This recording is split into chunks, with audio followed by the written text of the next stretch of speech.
There we go. Great. Okay.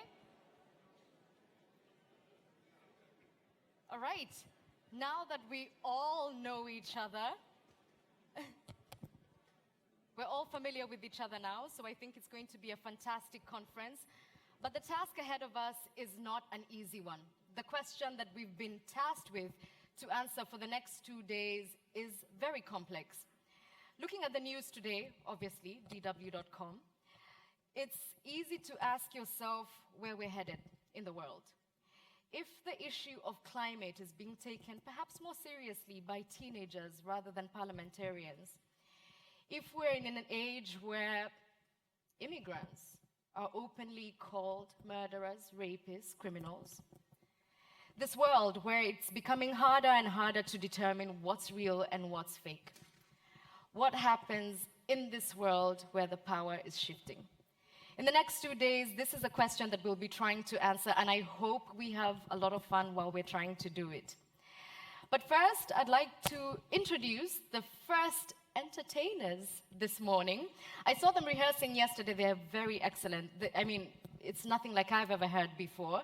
I understand that they met last year. They've only ever performed in public once before, so this is truly special. An Indo-German percussion group. Their name is, let me find it, Masafat, which is Urdu for journey. Isn't that beautiful? So I hope they open this journey towards answering that question. Ladies and gentlemen, please, a warm round of applause to Masafat.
Wow, wow, wow. Ooh la la, Masafat, Journey. It's incredible that this is only the second time that they're performing in public, so I hope you enjoyed that.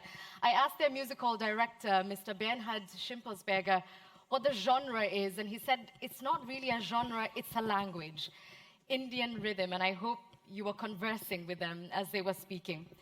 So, just a quick question for you. How many people here like their bosses? So about 10 of us. And I'm one of those 10 people. It's my great pleasure to invite next our speaker, a man I truly respect, a great journalist, and the Director General at DW, Mr. Peter Limburg. Welcome.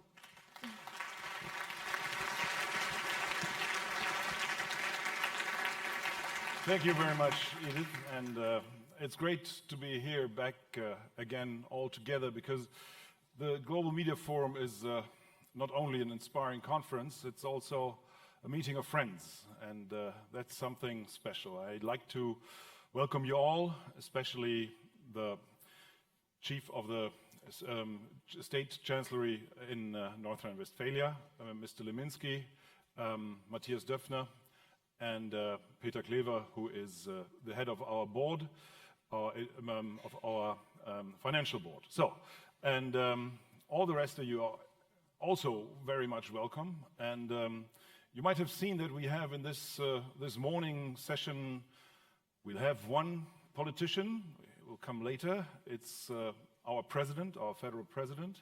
But for this moment, we don't have politicians here. We are among journalists and media people, but I thought maybe you might miss them. And so our great program, Zapovednik, which is our satire magazine for Russia, they provided us with a lot of politicians who are especially here to welcome you all.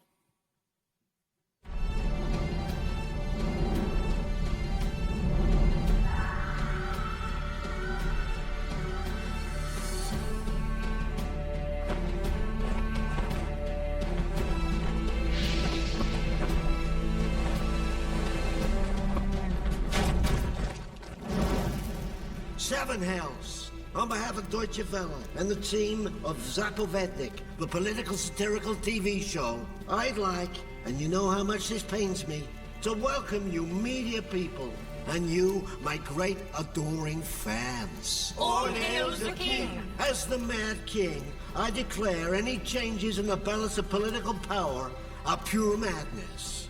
Hand, pump that out in a tweet. What is mad may never go mad. What is mad may never go mad. The freedom of speech needs to be held by us iron tights. Walled in, yeah. Let's build a wall. For the night is dark and full of wildlings. By size alone you compare. In you a spark of force I feel, but not a spark of intelligence. Let the force of the East be with you. So, Master, am I a Jedi now? I could tell you who you are. Come to the bright side. For new methods, you must hunt. We are hunting for new methods to defeat journalists. So far, we've mastered two. Jail and bribery. And we're always on the lookout for more. I came here to the present to ensure that your future becomes the past. I'll be back. Hail freedom of speech. Bonjour there, fellow foreign attendees. I'm a little busy right at this moment. And don't go writing tall tales, dear journalists. This is not a violent confrontation. We are duly debating highly pertinent matters. And the number of meaningful topics has only multiplied. That's it. I can't take it anymore. I want my Brexit. Ay caramba! A sea of drowning politicians. Bon chance to you all, my dear journalists. Ladies and gentlemen, the people think that we, the politicians, are superheroes. Because you journalists so often turn us into comic characters. We, politicians, will pose you with new challenges, and you, dear journalists, will have to face them. Hook, pose, Hasanara. We will make you gather on a regular basis. And this sounds like the art of the deal.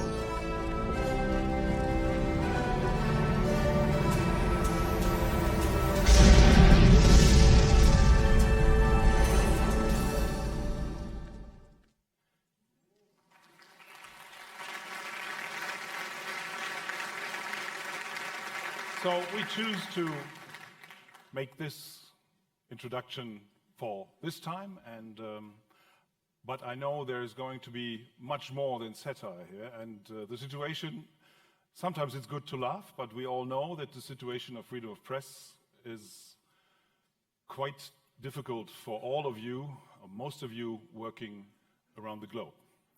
And I will now give over to Edith again, and looking forward to see the next program with Matthias Döpfner, who is the probably most well-known and most influential CEO in German media. He's the head of Springer Verlag, and I'm looking forward to the talk. Edith. Thank you. He's yours.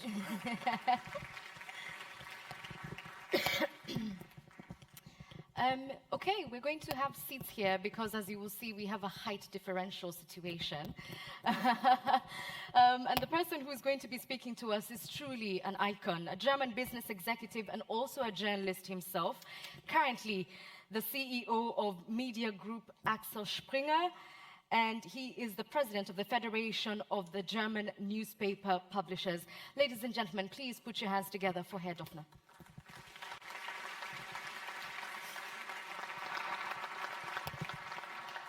Thank you. So we just have a 2-meter difference in height between us. So just to set the tone of this media conference, obviously you've been working as a journalist for a long, long time, and I'm curious to know, in your opinion, to what extent are the shifting powers globally affecting how we conduct ourselves in the media industry? Well, first of all, I'm still a journalist. That's how I define myself. To be the CEO is just a kind of function, but the profession is journalism. And indeed, big changes are happening, and I see basically 3 challenges or 3 disruptions. There's a disruption of technology, there's a disruption of a business model, and there is a disruption of values and political leadership. I think among the 3, the first is the least important and widely overrated. I mean, just because technology is changing and we have today better distribution possibilities than we used to have in the analog past, there is absolutely no reason for journalism to be more superficial or to be less critical or to be whatever, less relevant. Becoming more superficial? No, I'm against these kind of cliches and prejudice. I think there are great examples and lousy examples of journalism. I think in general, if you take the quality, the level of journalistic quality today, I think it's significantly higher than it used to be 100 years ago. And if we are speaking about the past, we are idealizing the past. We have this kind of nostalgic perception of what was published in the golden 20s and how the intellectual debate used to be. I think it is very much focused on very few names, outstanding personalities that we are always quoting in this context, Theodor Wolff or Egon Erwin Kisch or others. But basically the quality, if you really look into the old newspapers 100 years ago, they were compared to today's journalism pretty lousy. So just in a way to come back to these 3 disruptions, I think technology we should not use as an alibi. Distribution is better. We have much more possibilities. There are many reasons why online journalism can be much better. We have unlimited space.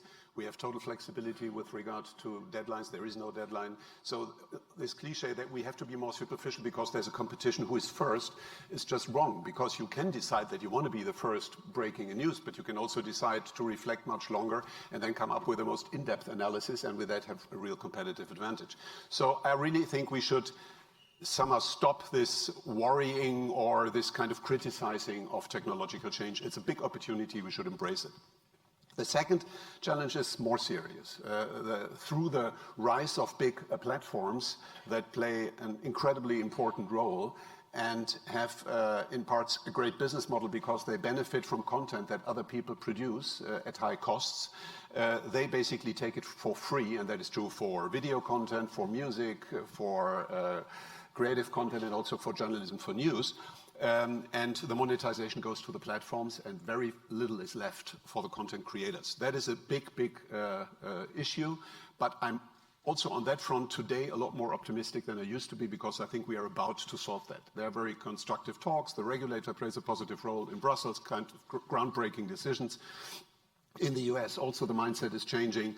The whole discussion about data, who owns the data, I always thought and still think that the data can only be owned by the individual. They should not be owned by the state. They should not be owned by a company.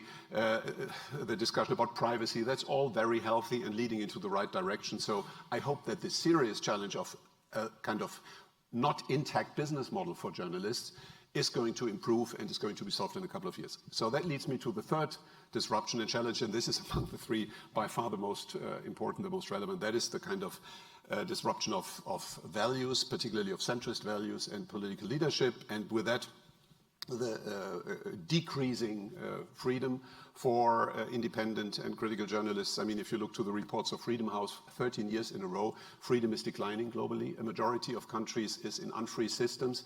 Year by year, new countries are joining the club of unfree or partly unfree countries, and pressure on journalists is getting higher and higher, and the number of journalists in prison, the number of journalists who got killed in the context of their profession is increasing. And that is not only a case for kind of developing countries. It is happening in the middle of Germany. If there is a demonstration on the streets, that police sometimes really pushes back journalists instead of helping them to do their work. So I really think we need to make sure that independent journalism, critical journalism, and journalists in general, while they are working, are supported by the system, and the system also means, of course, by all institutions dealing with security, including the police, the safety of journalists in a kind of physical sense, but also the intellectual safety and independence remains a fundament of free and democratic societies, and I think that is at the moment really threatened. Last remark, if you look to the kind of power, how it is distributed worldwide, then I see basically 4 levels. I see the centrist leaders. They are getting weaker and weaker, and there are fewer and fewer examples of really strong centrist leaders. So then you have the, I'm just concluding, then you have the kind of populists. They're getting stronger. Then you have the autocrats in Turkey and in Russia and in other countries. They are even stronger, and the strongest are the dictatorships, and nobody's debating what is happening in China. It's seen as a business partner, and nobody really takes seriously the fact that it is a dictatorship. So obviously, yeah. Absolutely, media capture, a new phenomenon that we're now having to deal with. But going back to your third challenge, erosion of values, to what extent are we as journalists responsible for this erosion? That's a very good question, and I think we need to avoid all kind of hubris, because if we blame or if we are discussing the fake news phenomenon, we tend to think that is only because of social media exist, or new technologies, or new platforms, new forms of kind of people journalism. De facto, to a large degree, it is also homemade by professional journalists, and we are making mistakes every day. The structural difference is that if professional journalists make mistakes, they have to take responsibility. And how do we tell the difference between professionals and amateurs? Professional journalism is not defined by an institution. I think every blogger is potentially as serious as a big publishing institution that is for decades in business.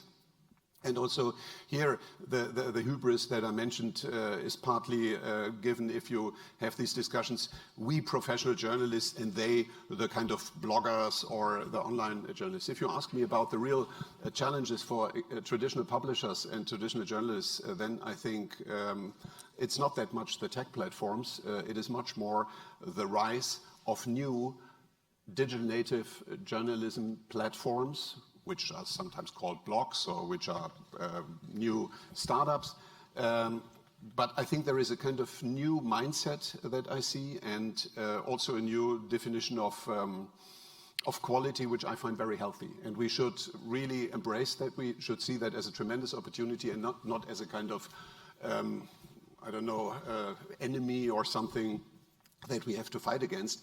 Journalism means trustful source and responsible source. Somebody takes responsibility of the truth for the truthfulness of what is published, what she or he has written or sent. And I think that's, for me, the definition, and that exists in all technological forms, and that exists in small and in big and in great and not so great.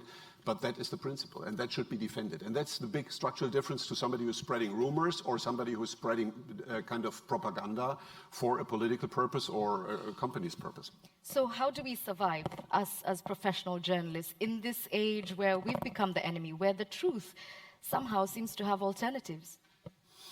Well, we can only survive if we keep our relevance by constant efforts to get better, to be credible, and to work on the most important basis of our success, and that is trust. If people lose their trust, then we are lost.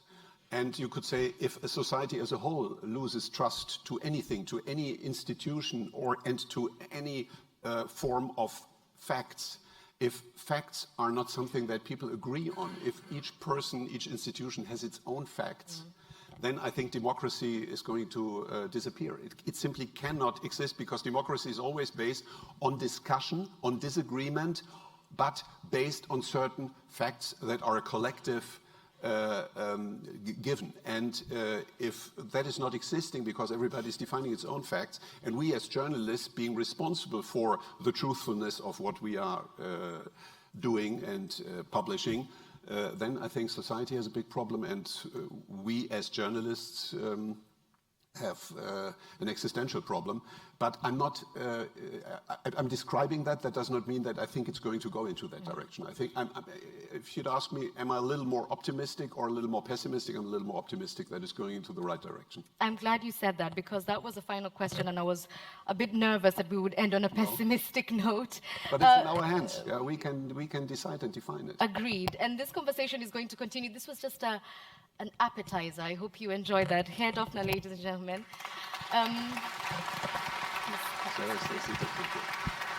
And I now invite you to watch a short video that we're going to present to you. And after that, we'll have a much larger conversation on the same with other panelists. Enjoy. Shifting Powers, the Deutsche Welle Global Media Forum, your laboratory for the digital age. Overmatched, overwhelmed, under pressure. Established media organizations are losing the competition for audiences and reach to digital platforms such as Google, Facebook, and YouTube.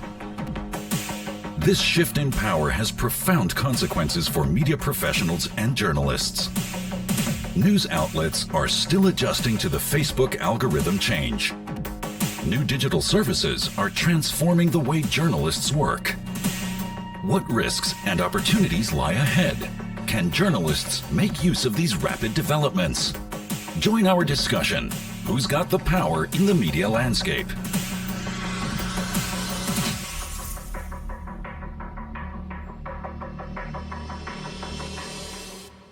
Good question. Who's got the power in the media landscape? To help me answer this question, I've got an esteemed panel, of course, with Herr Doffner. I also have Mr. Arun Puri. He is a businessman and the founder, publisher, and also former editor of India Group. Please, welcome.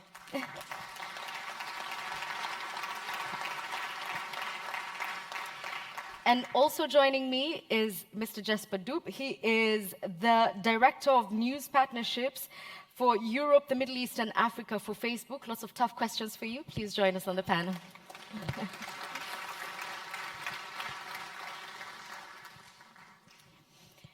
Okay, so the question is, who's got the power in the media landscape? But I suppose it's important to start where Mr. Doffner left. Let's start with you, Mr. Puri. How do we define the media today? Who is the media? Well, today everybody is the media.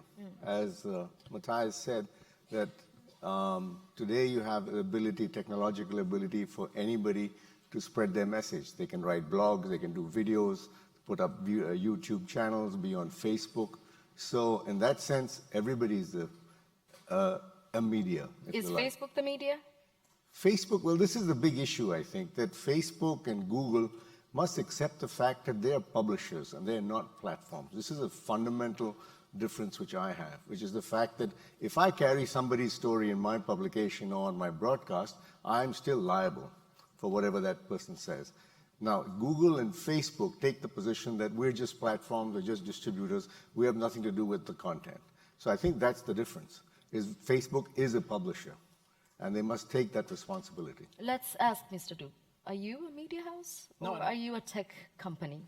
I don't think that we're a media house. I think we are definitely an important distribution platform for content. I think the most important difference is that if you look at what a publisher has a mission, he or she has a stance, has a responsibility for the work of the journalists, and they decide, they curate, they understand and have an opinion on what should be surfaced to the public and why. If we were doing that, I think we would be in a bad place. So if Facebook would produce content themselves, I think that would not be a good idea. I think it is important for us as a platform to be able to balance the breadth between free speech on the one hand and a limitation of what is allowed on a platform as the guiding rules. But beyond that, I think it would be dangerous for Facebook to decide on what is allowed as a journalistic content on any platform in the world. Okay, I think we'll get back to that in a short second. With due respect, I think Facebook is the biggest curator in the world. I mean, you're curating all the time, which is what journalists do in terms of when they publish a story in a newspaper or online.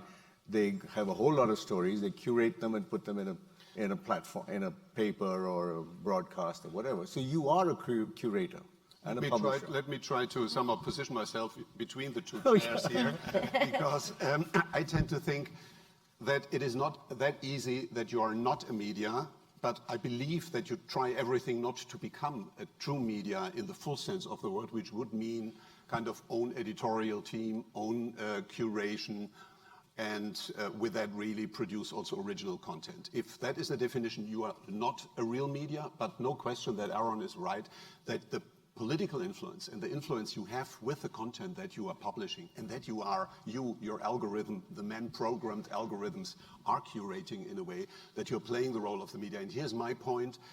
What I don't understand is that the regulation of a little local newspaper that lives from its very tiny little market is very complex. There are a lot of obligations. There is fortunately this law that you have to distinguish advertising from independent editorial content, that it has to be truthful, that you have to check your facts and everything. There's so many things that apply for these little organizations. And the kind of global platform that reaches 2.5 billion people and has a big impact just hasn't to do anything with that regulation. And that is a bit unfair. And here I think we need a debate how that can be handled more. Yeah. I think this is the debate. I mean, the challenge has been leveled on you that you're creating content, you're curating it, and you're benefiting and profiting from it. Yes, we're not necessarily creating it, but we're definitely sorting it in the way that people receive it. And I absolutely agree that there is an element of regulation that we need to talk about, because we're now at a phase in time where it would be dangerous if the decision was just made by any big company, because the influence on society, on the world, is so big as it is. I think what is really important to understand, if you look at the newsfeed concentrates, and this is what always is referred to as the algorithm. It's not really doing magic things. What it does is it looks after what is most likely for a user to be engaging with. So it is very much a position of what you want, or he or she would want to read or engage with. And in journalism, we have that element of things that you ought to engage with. And that is the one that Facebook so far hasn't been great in addressing. But why does Facebook get to decide what I ought to or what I should read? Well, in general, and this might go a little bit too far, but the algorithm does nothing else than sorting the amount of posts that you have chosen to follow. So you connect with people, you connect with media pages or whatever. These pages and friends post things, and you might end up having like thousands or 1,500 posts a day. There's no way you could read that in one day. In the good old times, there was a kind of a chronological way that things were sorted in. Things would just rush through now since people use Facebook in a different way. So what the algorithm does, it only sorts the amount of content that you could see anyway, and trying to find out what would be most relevant to you from your behavior. But that is all focused on the user perspective and does not have a perspective as we would look at it, and I've been in the industry for 20 years before I joined Facebook, from what you would look at it from a journalistic perspective, talking about what users should be looking at. So, and that is the element that really makes it difficult in the relationship between media and Facebook at the moment, and we're working on a lot of things to try to mitigate that. So in essence, one of it is making sure that we can distinguish between trusted sources and professional journalism. And as Matthias said, this could be a single journalist, a blogger, or a huge, well-regarded institution. But making sure that we can distinguish these forms of content from what is PR or propaganda or even worse.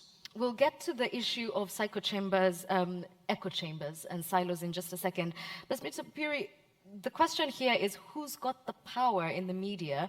How do we define power in the media today? Previously, it was... Firstly, I'd like to just point out, it's obvious, Facebook and Google are not social services. They're in business. They want to make a profit. They put up this kind of lot of, the mask of what a great contribution to mankind they are, which they are. But I think they're out there to make a profit, and they will do anything with their algos to get more money. We've seen that. They even, I'm sorry to say, Facebook has sold data out, right, to make money. So I think that, let's not forget that for a moment.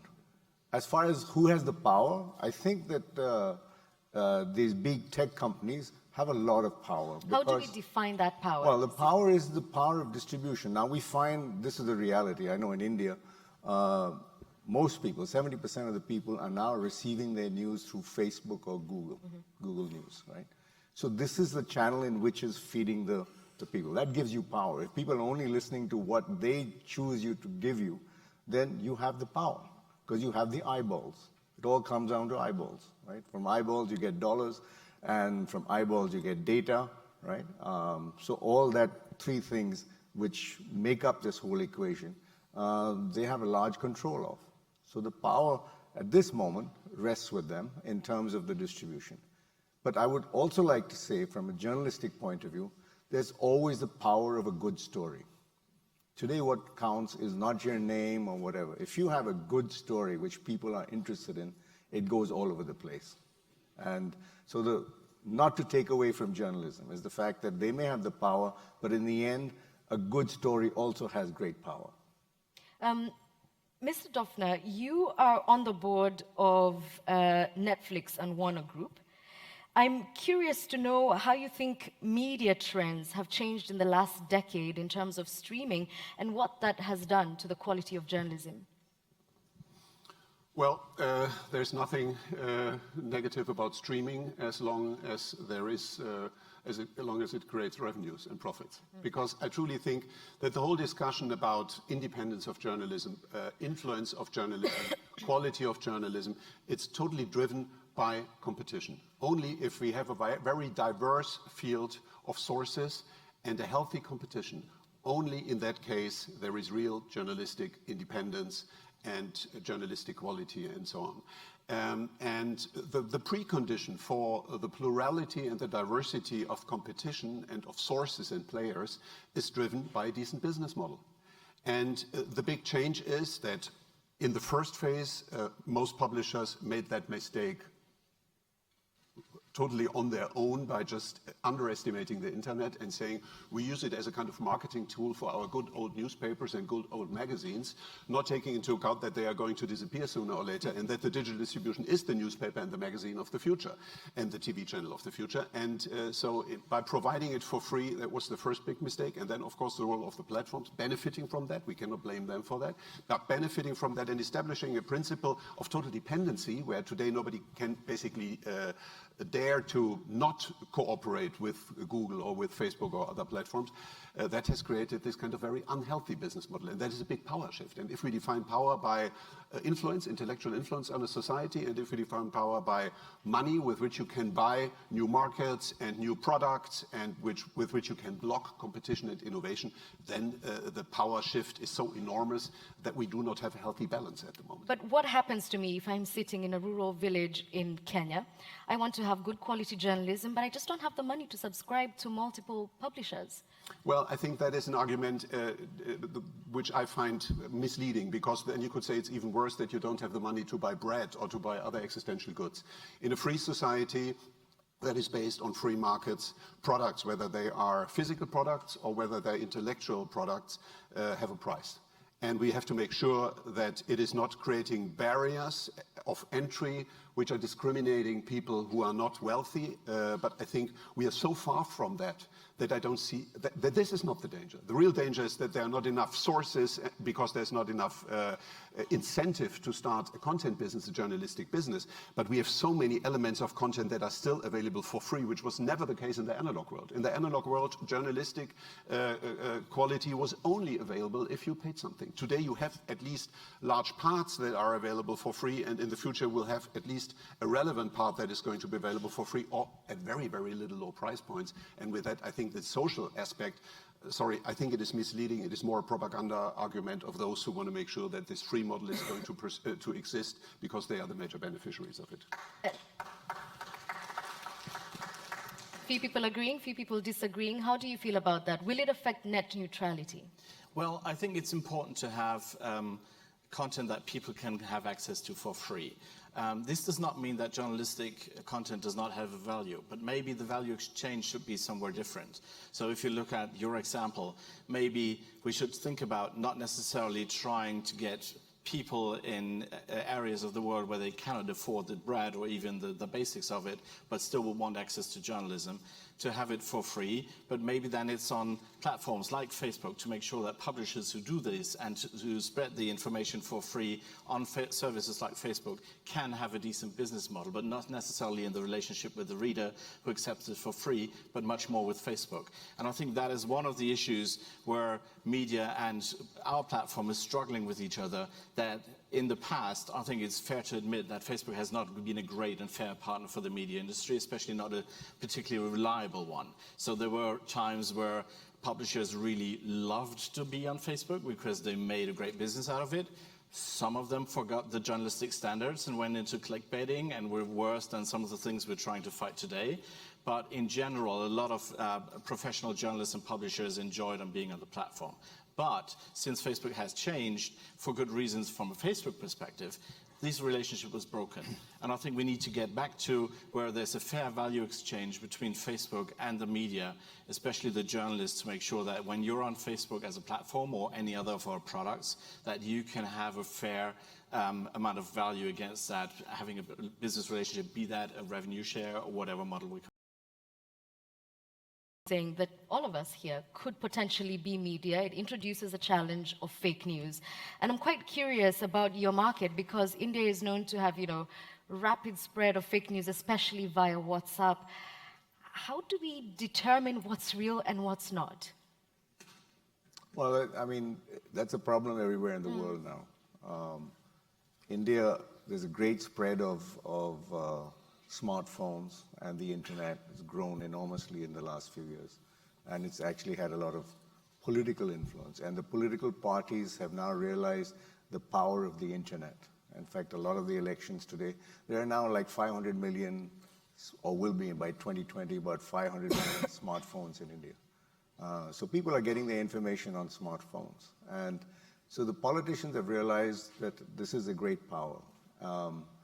And with that, to my mind, a lot of the fake news is created by political parties. It's not by journalists or anybody else. And that's one of the big issues. We have set up in our own media group what we call a fake news war room.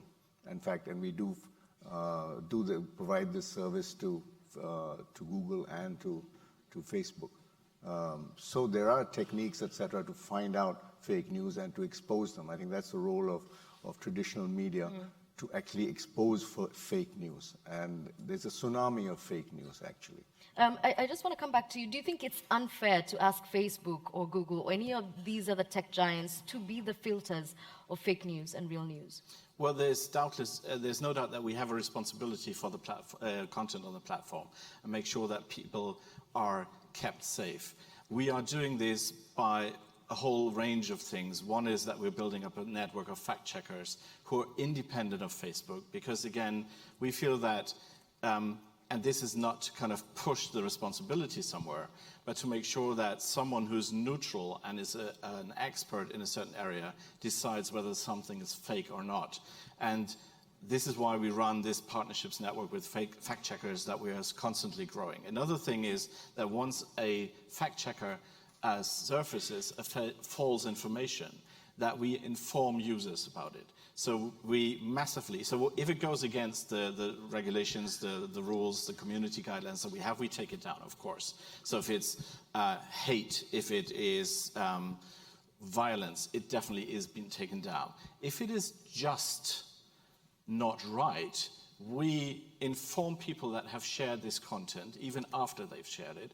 We inform people that if they are about to share this, that this has been flagged as false. We supply them with alternative sources that you can look at and see these are trusted sources that our fact checkers trust, and say that you should read this to build your own opinion on that. And then we reduce the distribution of this content massively across the platform. And these are just two building bricks of what we're doing against the spread of misinformation. I think we have to be very careful to remain consistent. We cannot on the one hand blame platforms that they're becoming publishers, and on the other hand forcing them to become publishers by asking them to have big editorial teams to decide what is published and what is not published.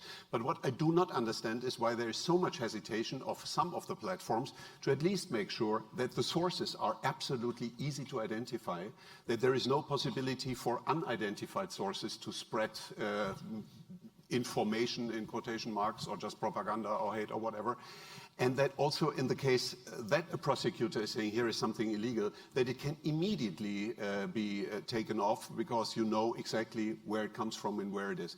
And I think if we would achieve that, in that sense, responsibility, more responsibility of the platforms, and a kind of really immediate process that it works, I think that would be already a big achievement. And I personally would like that more than having a giant like Facebook deciding what is true, what is not true, what is shareable and what is not shareable. I think that would be the total abuse of a market-dominating position. So what is the alternative?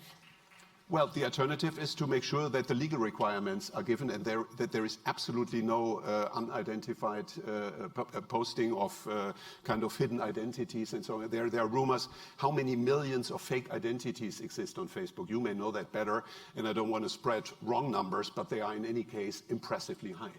And this is something that I don't understand. Why isn't there a tool to make sure that that is not happening, and that we know exactly which post comes from whom, and there is just not, I mean, also on streets, we cannot put masks on if we want to organize a demonstration. So why can we wear masks on Facebook? Okay.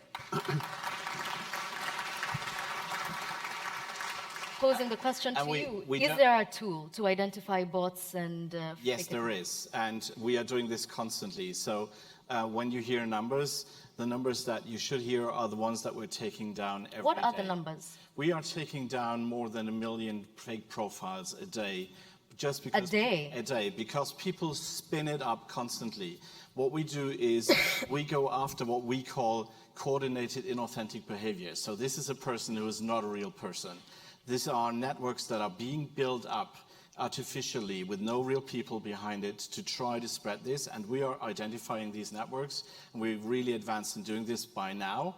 It has taken some time to get there, and we're constantly taking down each and every day profiles that are being set up. Most of them we take down before they even get on the platform because we can see them coming. And the same goes for a lot of content that these spread. So we're taking them down, we're taking the pages down, we're taking the profiles down, and this is a constant process every day because we don't want these profiles. It's not that we're saying, well, shrugging our shoulders and saying, oh, it's not important that there are fake profiles. There should not be fake profiles on the platforms, and we go against it very heavily, and we've invested more than we actually had as revenue in our IPO when we went public, just in security and fighting fake profiles and imposters on the platform. Mr. Piri, at the beginning of this conversation, you said power is in eyeballs and money. And Deloitte had a 2017 report which said that spending on US TV ads fell for the first time in 2017 and was expected to slip another 0.5% in 2018 as more Americans moved away from standard TV packages. What does this mean for the traditional media business model? Can I just make one point about this Facebook and dollars and who has the power? Yeah. Is the fact that who owns the consumer? Besides dollar data, whatever. No, because it's the direct to consumer is the other fourth element of this, right? Which is what Facebook has got. They've got the data, right? And they've got the consumer. They know who he is, they know what he does, and the publisher that has nothing. The same thing with Google. So that's a big power of this whole new media landscape, is who owns the consumer, and the direct to consumer effort, which is done by these tech giants, is really which gives them the power. I would like to... Sorry, this gets back to your question. To the business model, yeah. Well, the business model is pretty much the same in terms of, well, we all have to go digital, right? There's no question about it. And in our case, it's not only going digital, it is also getting all your traditional media to empower digital. Like if you're on TV and you're in print, all that converges into digital. And the way forward is basically subscription revenues, which are very tough to get, right? And of course, advertising. But the lion's share of the advertising is being taken by Facebook and Google and so forth. They're eating your breakfast, lunch, and dinner. So you're left with snacks. But that's reality. So, Mr. Dufner, how do we survive the concept of media viability if we're not making money? Well, who is we? I think most of the established media will disappear. New brands arise. The bloggers of today are the publishing giants of the future. The digital native startups are the big majors of the future. And I'm not worried by that. I'm not worried that old players are disappearing. That's healthy. In business history has always happened. So very few will remain. Some super brands that are very trustful, very strong may survive if they digitize aggressively. But more important is who is developing and what is the substance of it. And if there's a business model, I think there will be a lot of competition. If there's a lot of competition, the likelihood there is a lot of quality out there is high. And I'm confident that that is happening and that advertising in new forms, programmatic advertising, native advertising, and subscription is playing a big role. Subscription is getting more and more important. And in 5 to 10 years, nobody will question that. It will be just a given. So you're not worried about subscription fatigue? No, I'm a lot more optimistic than I used to be 5 years ago. I think the likelihood that it's going to be the new standard in a couple of years, and that people also are in a way interested to have a source that they can really trust and that is accountable and that is taking responsibility if they make a mistake, that people realize more and more this is a value and that value has a price and I'm willing to pay for that. They're paying for so many things in the digital and in the analog world. I think it's just a conceptual question that this idea, it's only a free world if access to news is free, that this is honestly a propaganda idea, and quality can only exist if there's a business model and if there's competition. And people realize that and that's going to go well. Okay. Can I just add to that? Because I've been running a media business before I joined Facebook. And I think it's really... As I understand it, you were one of the biggest critics of Facebook before you joined Facebook. Yes, I was, and that was one of the... Yes, and that is one of the reasons why I joined, because I really feel that there's a huge potential for media and Facebook to work together. But what I've experienced throughout my last years as a publisher and responsible for the digital business at Der Spiegel was that the way that Facebook operates and the way that media companies operate really didn't get along quite well. There was a huge gap, and still is a gap, between the way that these companies operate, that they talk together. Sometimes they just talk at each other. And one of the reasons I joined was that I'm trying to build a team that tries to build a bridge between the two. So, but if I look at a media company and the revenues, and we're talking about that the platforms eat up the advertising revenue overall, I think it really boils down to the responsibilities in a media company as such to make sure that you have a diversity of revenue streams. And of course, one of these elements should be having a good business with Facebook and a fair exchange of values. But this will not solve your business. If you're a media responsible CEO, you need to make sure, and I don't need to tell you, that you need to have the diversity. If you rely on one single player or two that are a third party that you don't control to run your business, you're betting and you're not running a company. Right. So I think it's really, really important, and it is really hard. I've been there myself, but I can say for sure that it is possible. It is much more complicated than it has been in the past, and we don't know where this is heading. I'm very optimistic when it comes to subscriptions. It will not be the solution for every media company, but definitely for some. And I think this is what needs hard work and attention. And it's not just waiting for something magic to happen that big platforms might share more of their revenue. Even so, that will not save the business as such. There's more to it. Okay. I'd like to invite members of the audience, this is actually unplanned, spontaneous, to join the conversation. 2 questions, please. Yes?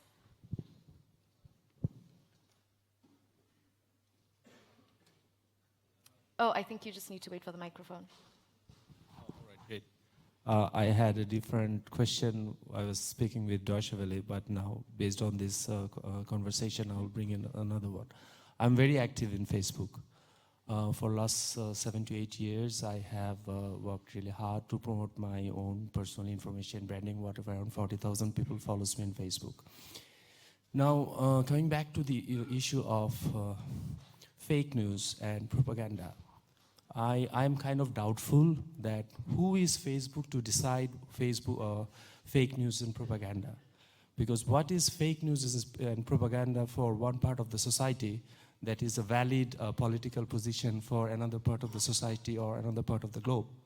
Now, coming back to this particular example of what Donald Trump has done to Google, they have forced, or I don't know, Google has complied to, take off Android from Huawei. And that was done in the pretext that Huawei is, as a company, would intervene government as a government and would impede American interest or global interest. Now, same context in the perspective of news. How are we being sure, Facebook or Google or Apple, not being a media company, deciding what is fake news and propaganda, okay. but is actually supporting Eurocentric or American views? Let's get to the answer so that we can field another question. How dare you determine what's real and what's fake? Well, I think it's a really good question, and we referred to this already. I think it is important that we're not. I think what is fair is to have a set of rules to keep people safe on the platform. And that is a challenge as such, because we span globally, and what you can freely say in Norway might be dangerous for you to say somewhere else in the world. So one of these issues, and this is what we're constantly trying to iterate on, is and how to balance these two. So what's more important at Facebook, balance or truth?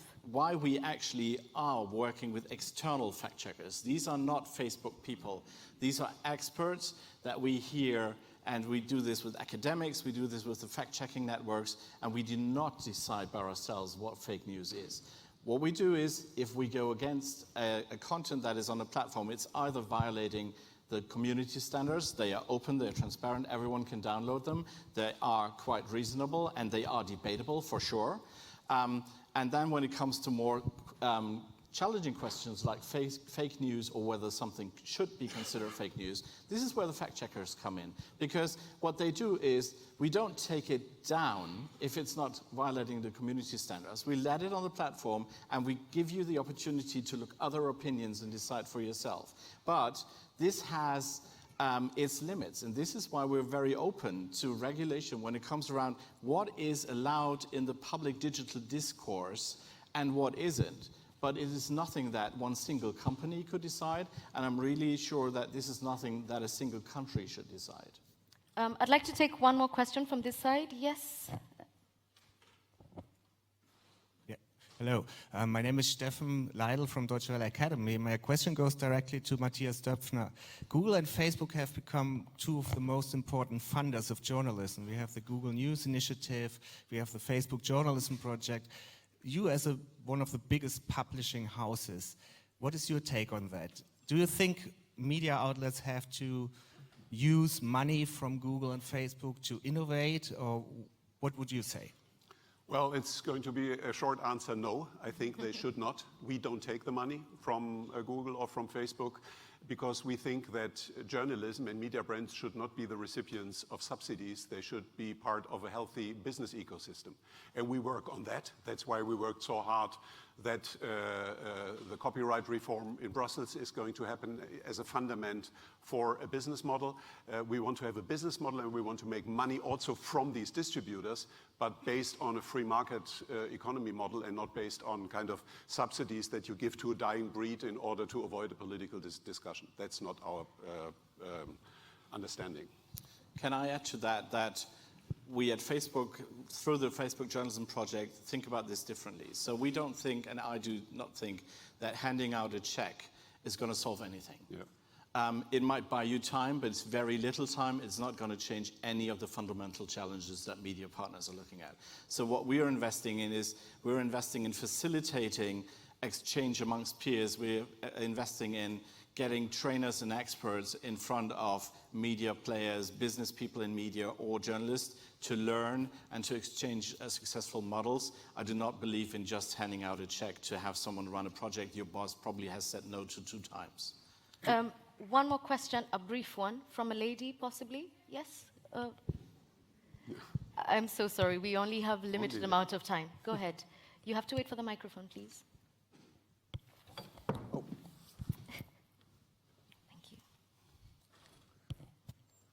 Hello, everybody. The unstoppable discussion is going on, and I intervene. This is Rafia Riaz for Urdu Department at Deutsche Welle. I welcome everybody here. My question, can we make a point here? Can we accept it, Facebook as a media or social media, and the media, electronic media and the paper media? Can we both accept each other, or do we need more 10 or 20 years to accept each other, who's the media and who's deciding this? Can we make point to it? We have good and bad standards. Can we create a point and the standards, and the fake news is coming and coming and coming, and we can make it, if the authorities can delete it on time, we can make a point and more responsible social media. What do you say? Is your question directed to Mr. Yeah. Okay. I think this is a good point, and I think it's absolutely fair to say, well, why should we believe you? Because you haven't shown it in the past. What we definitely do is that we say that we have a responsibility to help journalism find its way through the change. We don't have the silver bullet. Facebook will not be the single solution to it, but we have an obligation to help doing this. And this is what we're building up now. And definitely, yes, we have a responsibility to make sure that we have independent journalism, because it is so important for society and democracy. Okay, so ladies and gentlemen, this is just part 1 of this conversation. We will have a second part of this later on in the day. But I think it's important to look at the future and ask what's next. I asked you a question in our exchange for emails. What can media companies do to strengthen their content libraries, the quality of journalism, distribution and value? Well, it's hard to give a kind of recipe here. I mean, I think it's the constant strive for excellence, but perhaps one element is particularly important, and that is stick to the facts and focus on the facts, and go out, listen and watch and describe what you see and what you hear. and do not focus too much on what should happen and what you like to happen and what your personal view is. You can do that in a commentary, and I love polemic commentaries. I think they can go beyond the kind of usual diplomatic limits if it's a commentary, but if it is a report or if it's a news story, focus more on facts. And to you, Mr. Piri, how do we enable media viability in this age of disruptive technology? I think Matthias said it earlier, is that it's a great challenge and opportunity for journalists and journalism, is the fact that you have to produce something of value, which people are willing to pay for. You have to reach that level. If you're going to just regurgitate what is available as a commodity everywhere else, nobody's going to pay for it. So in the end, the user or consumer must pay for your content. And your content has to be good enough for them to pay. So once that happens, I think that that's the way forward, either through a subscription model, or if Facebook and Google change, they should pay us, right, for whatever readers they get. And we should get the data. We need to know who our readers, consumers are, which is now all resting with Facebook and Google. Is Facebook ready, prepared to share that data? Well, sharing of data is definitely something that we look after very carefully after what Facebook has been through. What is undoubtedly necessary is to help partners get better insights in what happens, but privacy and keeping people protected, and as you said, it is not the publisher's data, it's not Facebook's data, it is the people's data, needs to have a rigorous rule set around this. So I will never admit that we would easily share around data. But having a partnership where publishers can better understand how their business is doing on Facebook, and if we can help them, that is definitely something that we can work together on. I'm pretty sure that if media and journalists stick to what they always should stick to, being trusted and producing relevant insights and relevant content is the key for it. We do not necessarily distribute this in a perfect way now, but we are working on it, and I think we can refer to the interview that Mark had with you just a couple of weeks ago. We are experimenting with ways to better surface news content on our products, but we're not there yet, and this is on us to deliver that. If I may just ask a question, because I fully agree with Aaron, who owns or who has access to the data, has access to the customer, and that is the fundament for a business. I understand your point, be careful with sharing, but isn't there concretely the possibility that if a publisher generates via Facebook a subscription, that the publisher has the data and has the customer access? Why couldn't you help to achieve that? Because that's, I think, absolutely safe for you. You are not sharing illegitimately data. You just make sure that the publisher has the customer access. Yeah, that's a good point. We can tick that box because that is done. We have been developing a subscription solution with 40 partners around the world. It's going to be available for every partner this year. I cannot say the exact date yet, but what we're doing in this specific way is when you sign a subscription on Facebook, we hand over the whole process to the partner. The partner collects the data. The partner has the payment data that the user is giving up when you sign a subscription. Facebook does not take a single percentage of the revenue.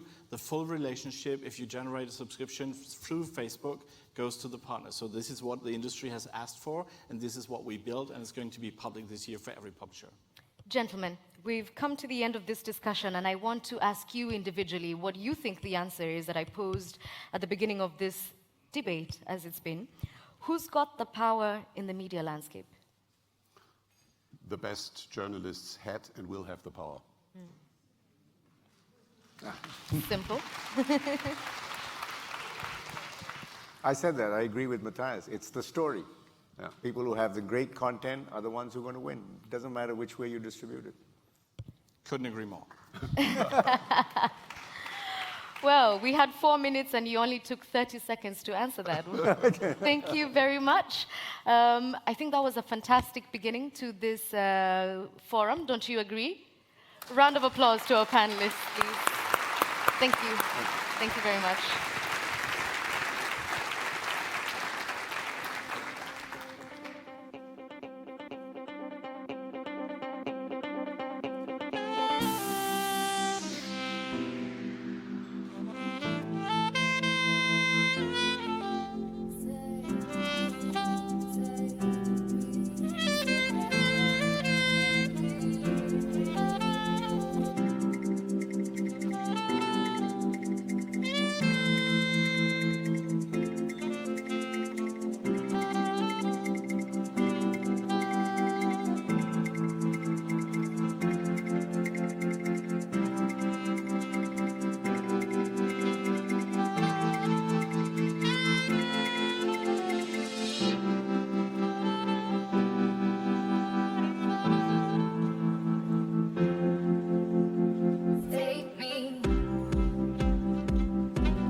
Ladies and gentlemen, if I could please have your attention, please stay seated. We're not done. Thank you. So we're just going to continue with the short musical interlude.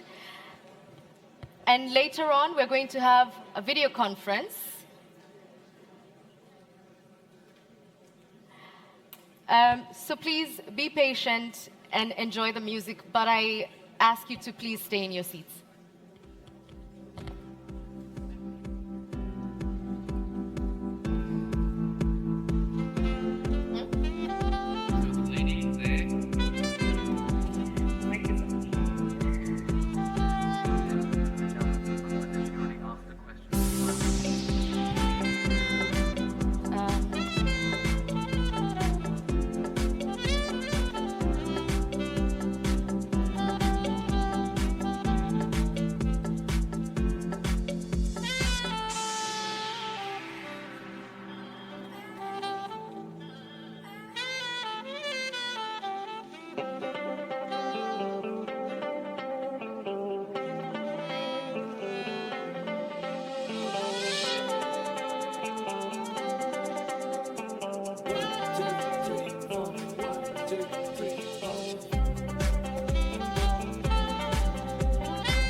Okay.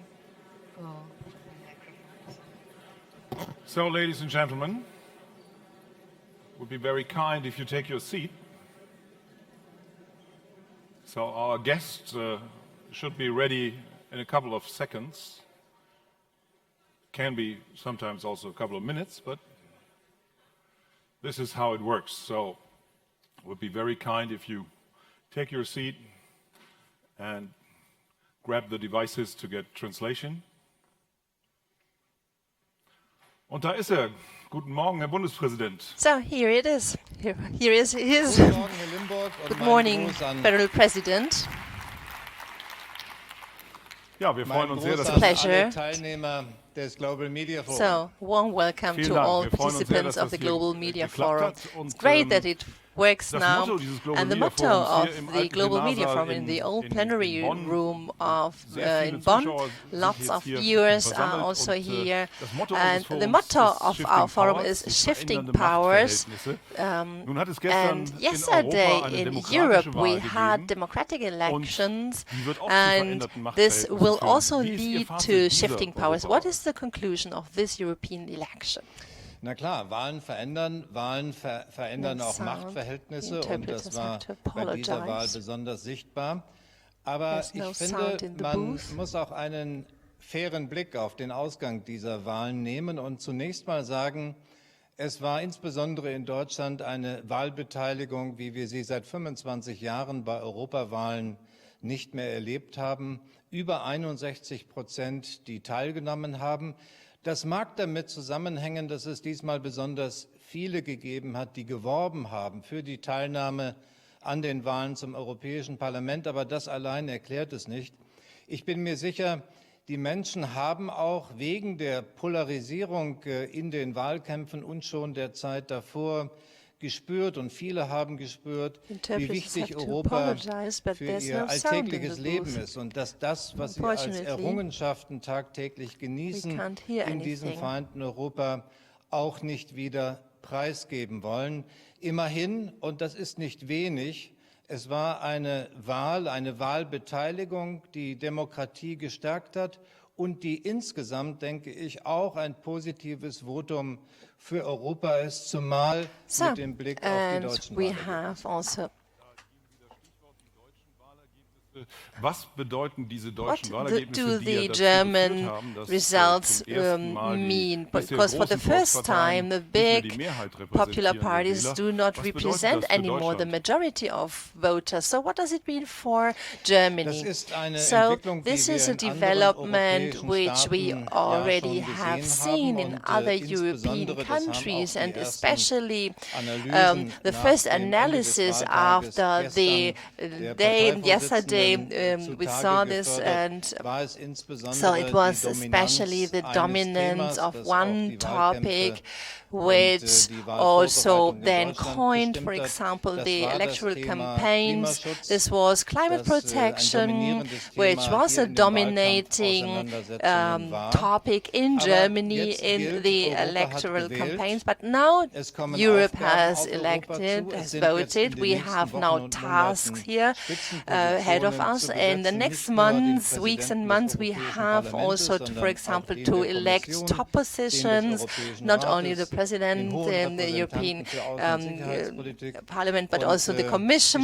Spitze der and EZB. also the Sind top 5 of the Spitzenpositionen, über EZB, die man sich jetzt verständigen and so muss. we Und have dann now kommt es different darauf an, top positions dass nach der on Verständigung which we auf have die to agree, and Spitzenpositionen after dann then Europa having the auch top delivert. position, Will then sagen, dass die Europe Hoffnungen, die has to viele Menschen in deliver. dieses So Europa the gesetzt hope haben, auch which erfüllt werden durch are praktische now Politik. Nicht which nur, have aber people auch in im front of Bereich you der have to be Klimapolitik. delivered not only Hoffnung, die die in Menschen European in policy Europa but also setzen, climate policy. das sind ja nicht nur die And Menschen innerhalb von so Europa, sondern es sind ja auch hopes die, are die not only auf in den we do anderen not only Kontinenten, have Afrika, done in Germany, but we have Lateinamerika, also hopes, for Asien example, leben or in und, Europe. Also gerade there are auch hopes also, for example, in Africa and Latin America, of people who interact also with Europe. Some do we have, for example, sufficient attention also for the South in the world? And of course, in the last 3 years, we dealt too much with ourselves alone. And one problem was, for example, conveying the significance of the EU for people. The Brexit was dominating in the European management, in the management of the European Union. Many forces were absorbed for finding solutions for this procedure which hasn't been concluded, and now many topics have been neglected too much. But nevertheless, I would say outside of Europe, we have sometimes more valuation for the EU than inside the EU. And we should not forget how many hope and also trust we can find in our neighboring regions, like, for example, Africa. And this is also high responsibility for ourselves. But, well, of course, this should deserve an applause by the plenary. Federal President, we are talking in Bonn not about the shifting powers in policy, but also, for example, in journalism and on the connection with the big platforms, Facebook, Google, YouTube, and they play a new role referring to, for example, to traditional journalism. Is it a development which concerns you, or do you think that this is a normal procedure through which we have to go through because technical development is as it is? The technical development is as it is, and I would also warn us in policy that these massive changes that we think that this is only due to technological developments.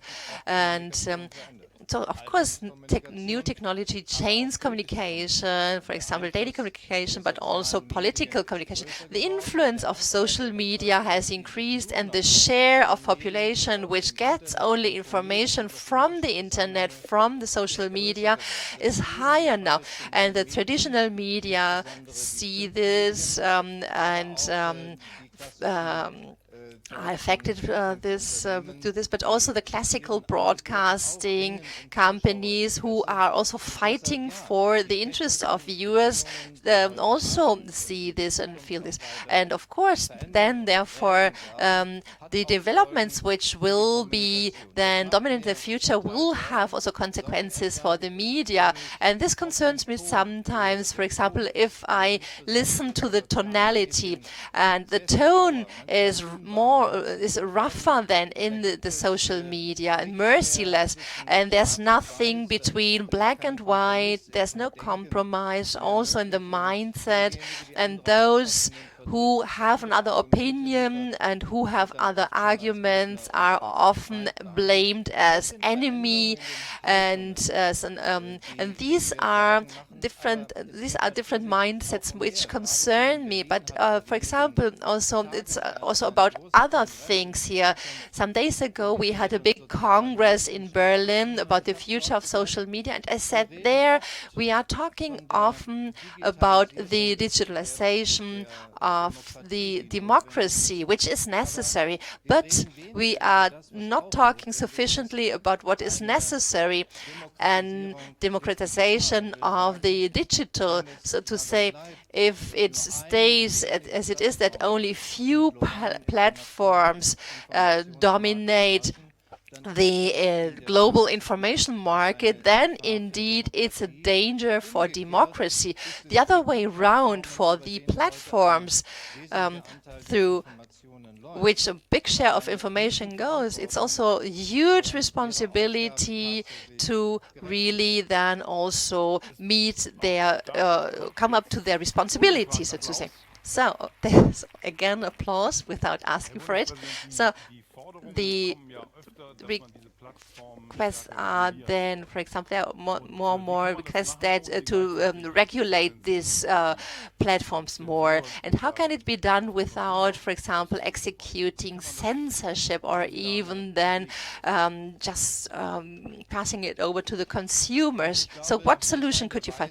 So we have to admit that we did not find an panacea until now. And in many countries, also in Germany, but if I have a look at the US, in California, so currently we have a form of, for example, just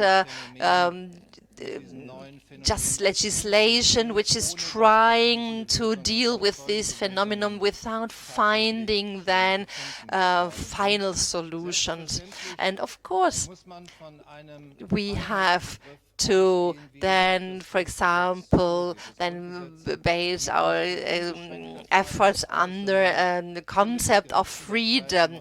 So, and for example, our constitution always says that freedom goes so far as long as you affect other people. And freedom always was based on rules, and therefore for new freedoms you need new rules. This is not a reduction automatically of freedom, but it's the attempt to reorganize freedom for those who participate in this process of, for example, forming an opinion.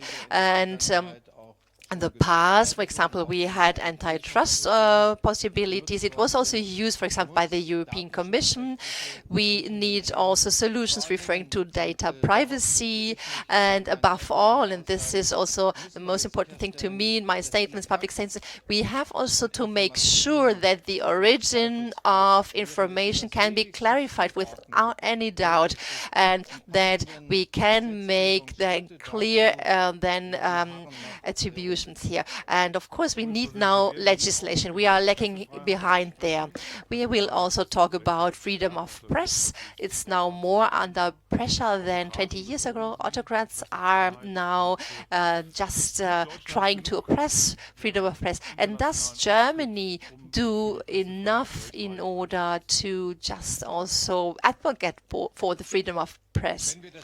So if we consider the fate of many journalists, then we can only come to the result we cannot do sufficient. We do what is possible. I can do this for the people who are then part of the federal government, those who make also trips abroad, federal minister for external relations. And I do not only also have political conversations, but when I'm traveling abroad, I have also meetings with representatives of the civil society and also journalists. And therefore, we have to keep contacts to the civil societies in those countries where we are, which we are visiting. But we have also to, for example, maintain care for the contacts to people who are caring for the journalists, for example, Reporters Without Borders, are important here. And we had some cases in the last weeks and months where these contacts were not only useful but also necessary, referring also to the internal situation in Turkey, for example, or cases, for example, referring to China. And well, you're right, the freedom of press is under pressure on a worldwide scale. And if I say worldwide or globally, we always looked abroad, but we have also to just see also that in the EU we have more pressure for journalists, and they are trying, for example, to buy whole newspapers in order to get them under control. And this is a damaging development which also then is affecting democracy. And we have to fight against these beginnings also. But at the same time, outside of Europe, in the world, also we have also to fight, for example, for freedom of press and also freedom of speech. But despite all these negative developments which we can see, So there are also, for example, positive developments, individual positive developments. And where I see this, for example, I try also to just mention this. Last time it was in Ethiopia or Ecuador. Oh, I will now start a trip to Uzbekistan in a few minutes. And for decades of a regime of autocrats, there are slight changes here which show up. And therefore it's worthwhile to have a look there, whether it has also positive consequences for the work of journalists. There are already some signs here referring to Deutsche Welle, which obviously after years of broadcasting ban now, they have access again to the market of news. And I think that referring to, and if you try to have then informed view, then you not only do not have to see the negative developments and mention them, but you also have to mention there are also some signs of hope across the world. So thanks a lot, Mr. President. Nach Usbekistan entlassen. Now, we will leave you to Uzbekistan. Of course, Uzbekistan developments are encouraging also for the Deutsche Welle and other media houses in this country. Deutsche Welle awards Freedom of Speech Award. Anabel Hernandez will be the laureate tonight. She's from Mexico. She covers corruption and drug trafficking with threat of life. And many here in this room who risk their lives day in, day out. So it's been highly risky business in the meantime, journalists. Maybe you have a word of encouragement for the colleagues here in this room. Mr. Limburg, congratulations to you and the Deutsche Welle that you have been able to organize this global media forum, establish this discussing media freedom, make freedom of speech time and again a subject matter, and the present journalists from many, many countries of who I know that they are present in this room at this point, I tell you, retain your courage to cover what is uncomfortable also for the power holders. The democracy needs you all urgently. Federal President, thank you. Greetings to Berlin. Have a safe trip to Uzbekistan. Thank you for taking the time to be with us here. Thank you. I wish you a fruitful continuation of your conference. So, Edith, it's your turn. I'm done. Thank you very much, Mr. Limburg. I did tell you he was a journalist, and of course to the President, Mr. Steinmeier. Just a quick note for all of us. If you have any questions regarding any of the conversations we have here, feel free to tweet us and use the hashtag DW_GMF. And as I'm talking about social media, the next gentleman I'm about to invite has absolutely no social media accounts.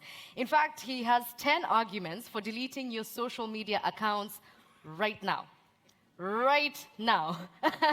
His a computer philosophy writer, computer scientist, a visual artist, composer of classical music, but most important for this conversation, he's also considered the founding father of the field of virtual reality. Are you curious to know who we're talking about? Mr. Jaron Lanier, thank you. Welcome.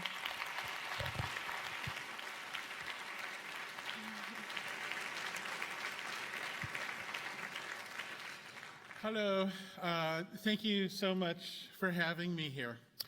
I feel that these days any discussion of this topic has to begin with an apology, which is to say, I've been a critic of my community, but I've also been part of it for many years, and we screwed up terribly, and I feel I should apologize on our, for what Silicon Valley has done to you.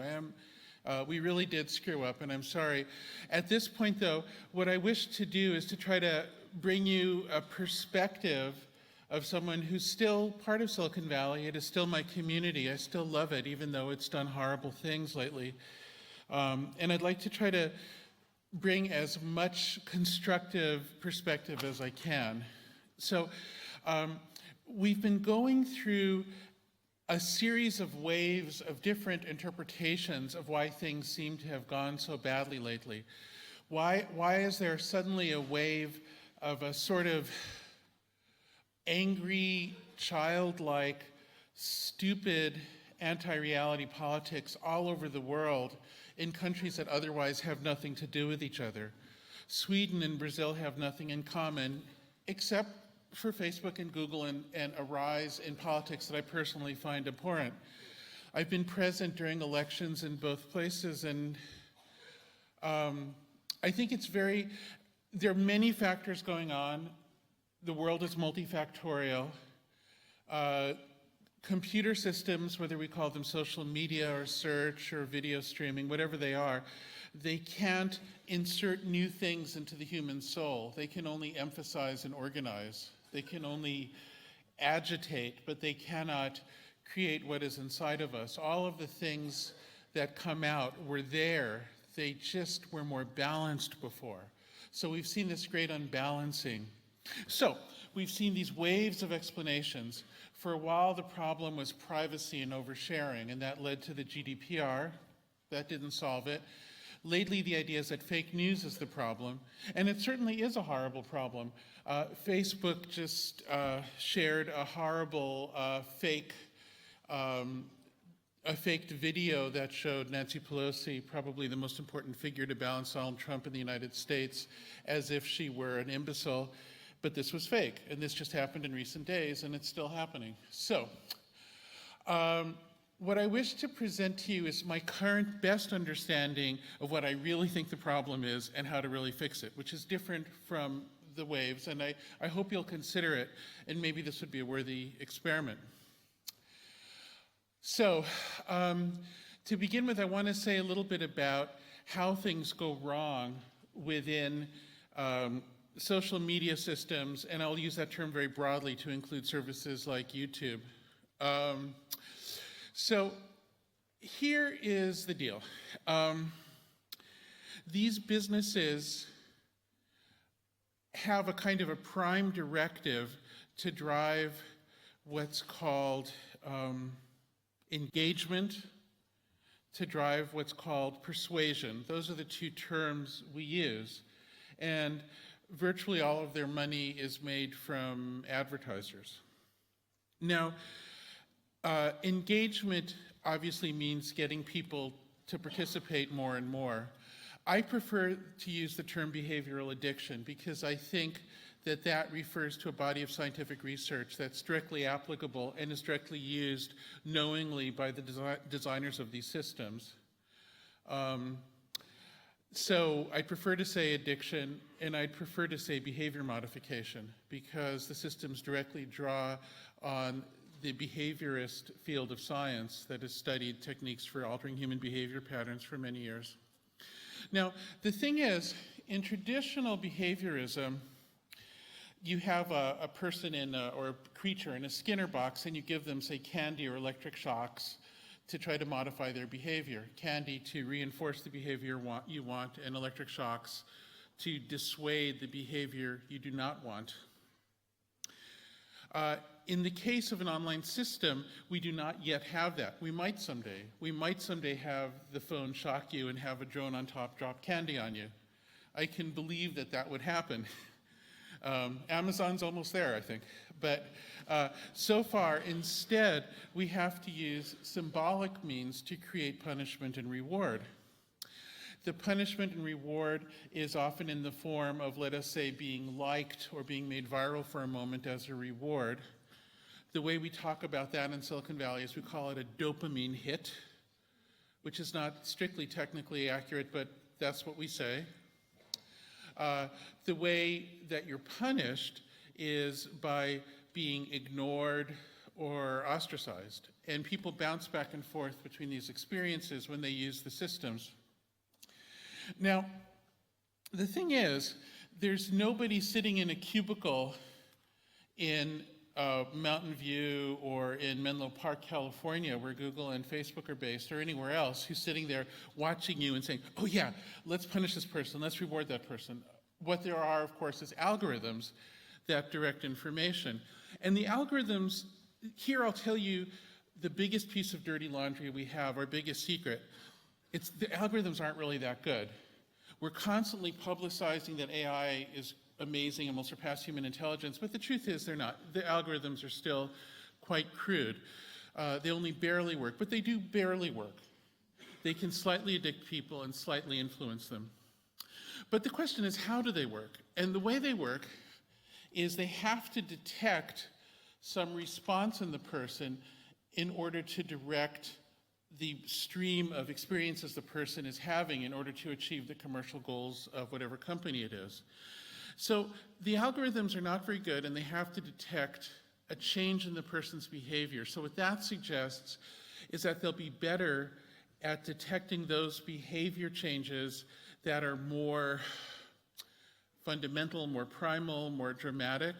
And if we look at the kinds of behavioral or experiential stimuli that cause people to respond in a way that a program might notice, such as clicking a lot or staying on the same program for a long time, we discover that those emotions that are the most powerful are what are sometimes called the fight or flight emotions. That is to say, the very primal emotions of being afraid, being angry, and so on. Now, because the effect of these systems on people is actually kind of slight, even though it's cumulative, so it becomes significant over time, but at any given moment it's slight. What we end up with is diffuse versions of these emotions being highlighted over and over again. And so what we get is paranoia and irritability, which are the versions of flight and fight. Irritability is the diffuse version of getting angry. Paranoia is a diffuse version of fear. And so what you see is people all over the world having a rise in this paranoid feeling. Who are those people over there? What are they doing? What's going on? This very strange feeling of worrying that the world isn't on your side, that there's something very wrong. And then also this feeling of hostility. Ah, it's you, it's you, it's you. I hate you, I'm going to expose you, I'm going to do something terrible to you. Those two feelings. Now, as I said before, those feelings, of course, were always present in people. However, there's something interesting here. When scientists study which kinds of stimuli create responses in people, what we can call positive and negative stimuli tend to balance pretty well overall. So in other words, telling people, praising them, acknowledging that they've been helpful, offering kindness, love, friendship, these things have as much of an influence as fear and anger in the big picture. However, the pattern in which they come on is more gradual. It takes much longer to build trust than to lose trust, for instance.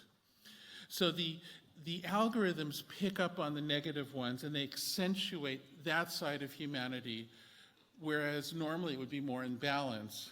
And so I believe that that accentuation of fight or flight responses over the whole of human nature is what has created this wave of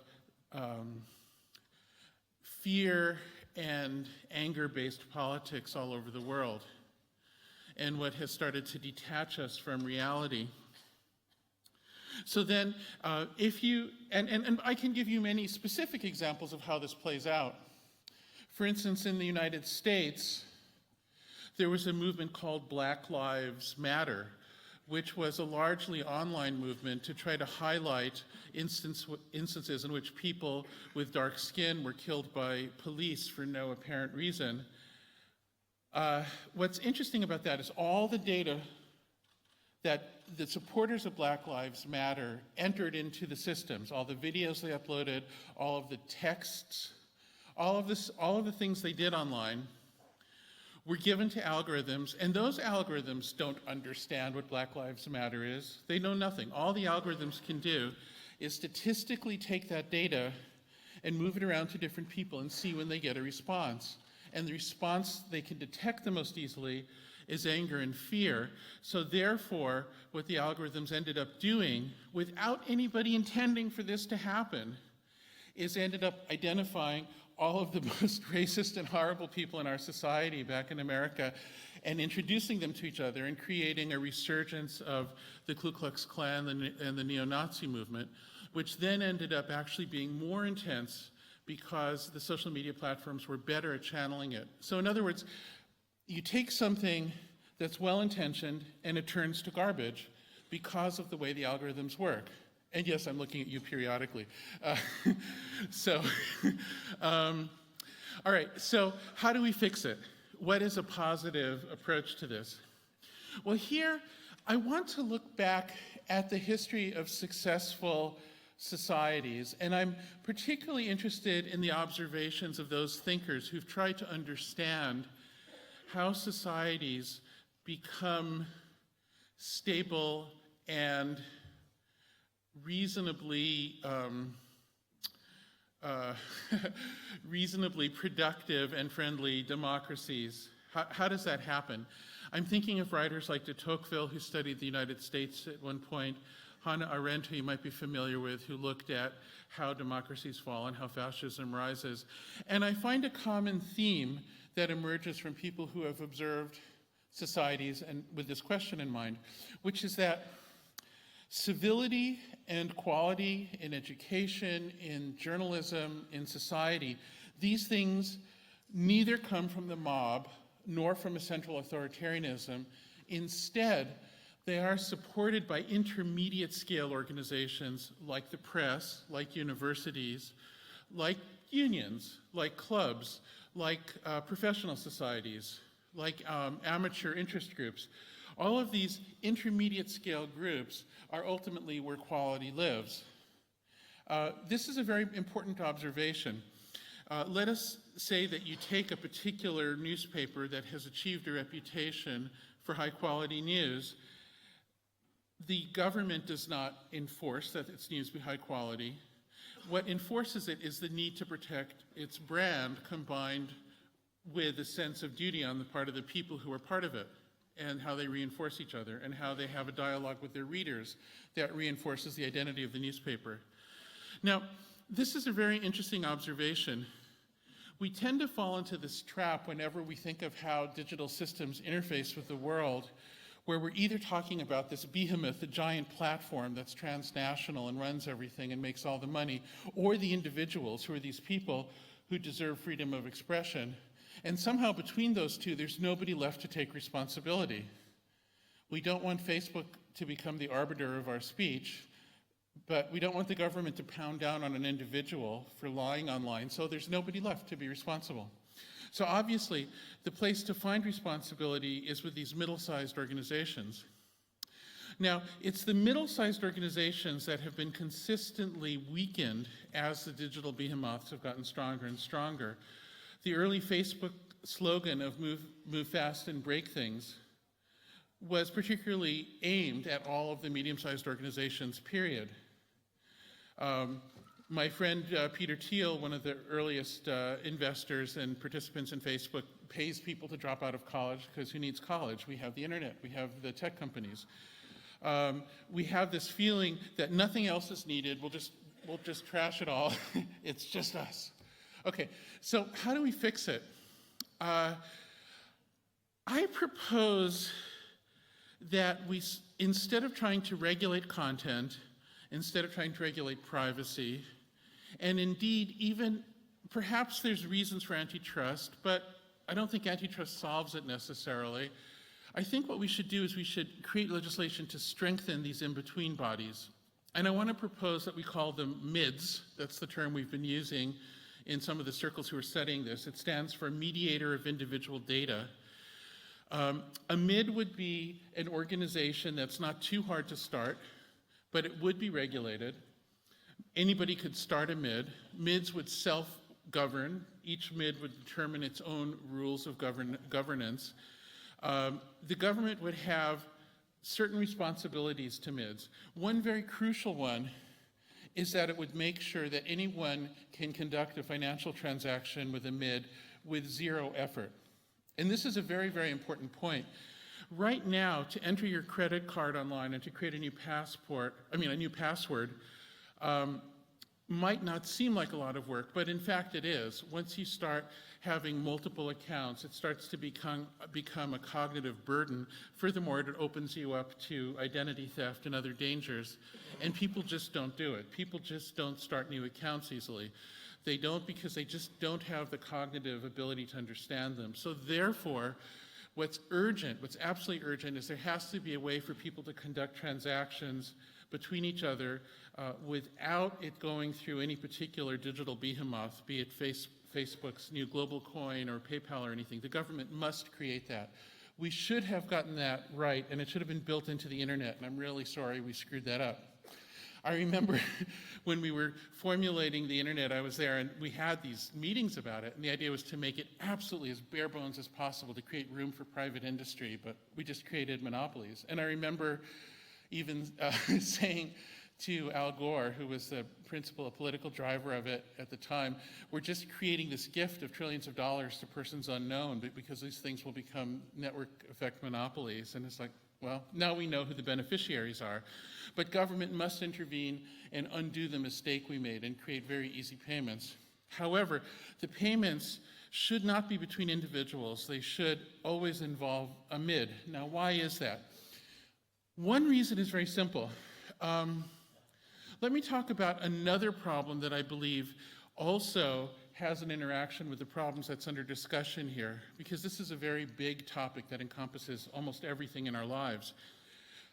Anyone who watches the news every day will see a certain amount of public relations or propaganda from tech companies about artificial intelligence.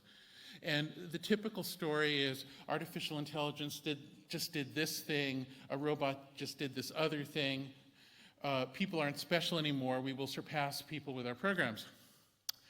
And so this creates, I think, a wave of concern and fear in people, because there's this question, well, if the can robots do farm work? Yeah, they can. Can they drive cars? Yes. Can robots create textiles and manufacture other things? Yes, they'll do all those things. And so there's this potential of a massive wave of underemployment or unemployment, which is looming, but there's also a kind of a spiritual tension, which is, oh my God, are people becoming obsolete? I recently had an encounter with the smartest high school students in one of the states in America, it was Connecticut, where they had entered into a contest to be able to ask me a question in a theater. And their question was, if we're going to be made obsolete by artificial intelligence in our lifetimes, why did our parents have us? Why are we here? Which is, I've heard many dark things from teenagers. I like the darkness of teenagers. I still have some of that in me at this late date, but I've never heard that before. That was something so dark and so bleak that it was almost unimaginable. So the thing is, artificial intelligence is nothing, truly nothing, but statistical tricks using data that comes from people to operate something. There's really nothing there other than people. There are no angels or aliens that add anything to these programs. It's all from humans. And in many cases, it's from large numbers of humans. For instance, an example I often use is that in order to automatically translate between languages, we have to steal phrase translations from tens of millions of people every single day just to keep up with the news and pop culture and memes and all of these things. And the people don't know that they're contributing. All they know is that language translators have fewer career prospects than they used to have because there's free robots that do machine translation. But you can see there's something screwy here. The way we're getting all that data to put the translators out of work is through social media and search, and the same companies are gathering. If you talk to Google or Facebook, they don't really, I mean, I'm sorry, these are my friends. I've sold a company to Google. I have many friends at Facebook, but they really fundamentally don't spend much time talking about your concerns here. They don't really care about the press or democracy or civilization or survival. They're in an AI race. Who will own the giant brain? Because then the giant brain will solve everything. And so they view everything else as just kind of near-term distraction. But the thing, the thing is, and I'm a participant in that world. I sold Google its first machine vision capability as I mean, I'm in it. I'm a participant. So once again, I'm sorry. But the thing is, you can see there's something screwy here. We're telling these people, oh, you're obsolete. This is capitalism. It proceeds in a way that makes some people obsolete. But then, oh, we still need those people. We'll just not admit it. We'll just sneakily get their data. So what you really want is a future where people get paid for data instead of having the data stolen from them. And then they can become proud professional data creators, and we can have a society of full dignified employment with robots instead of a society with no employment with robots. The difference is whether we value the data from people or not. Now, I've been talking about this for some years, and so some of the companies, and in particular Facebook, has developed a line of rhetoric to counter this argument. And that line is, oh, but people would be owed almost nothing. You'd only get pennies. It's not worth anything. And so there's one very simple answer to that: collective bargaining. People have to be in something like a union so that the price of data doesn't go down to nothing. And the MID idea can do that. If people join a MID, and if the payment goes to the MID can become a bargainer with enough power to assure that the payment for data is fair, and that people who are good at translating phrases between languages actually can put their kids through college, can plan for their retirement, can live decently. It's a way to make sure that the market economy doesn't collapse due to Silicon Valley eventually. So the MID solves that problem. All right, do you see that? But at the same time, the MID does something else. The MID creates a responsible party where currently there is no responsible party. So if you have a MID that is successful at collectively bargaining for, say, phrase translators, however, its translations are incorrect, it will develop a bad brand, and people will no longer wish to use that MID. And instead, phrase translators will try to seek membership in a MID that has a good reputation. So all of a sudden, you have a responsible party where now there is no responsible party. Now, when somebody spreads a fake video of Nancy Pelosi, it's nobody's fault. It's not Facebook's fault, because what could Facebook do? Facebook is just this platform, and we don't want to abridge free speech. And it's not the individual's fault. We can't even find the individual. MIDs provide an alternative that does not destroy freedom of speech. The government doesn't dictate who can start a MID. The government doesn't dictate who can join a MID. All it does is it creates a responsible party so that the society can choose which MIDs matter, and therefore suddenly there can be a societal competitive process to encourage quality, whereas currently there cannot be such a process. Do you see that? In other words, if you say, I want to have a system where there's some motivation to be decent instead of horrible, the only way to create that system is to have some sort of feedback loop where whoever chooses to be decent or horrible receives that news. If you have only individuals in a behemoth, there's no way to do that. You can't ask a giant universal entity to be the arbiter of speech unless you want to live in a totalitarian society. Which, by the way, I'm concerned about. One of the scenarios that worries me is totalitarian countries that become totalitarian through Facebook and Google, then nationalize their parts of Facebook and Google in order to cut them off. That's a real scenario, and I worry about that scenario. As soon as there are MIDs, there is a responsible party. MIDs can suffer, MIDs can be rewarded. Suddenly, there's a way for society to improve itself instead of just turn to garbage. So, to support MIDs, create legislation that sanctions them, that creates certain guarantees for them. It might be similar to labor law. They have some similarity to labor unions. Make payments to them absolutely easy, guaranteed, risk-free, and friction-free. Government has the power to do that.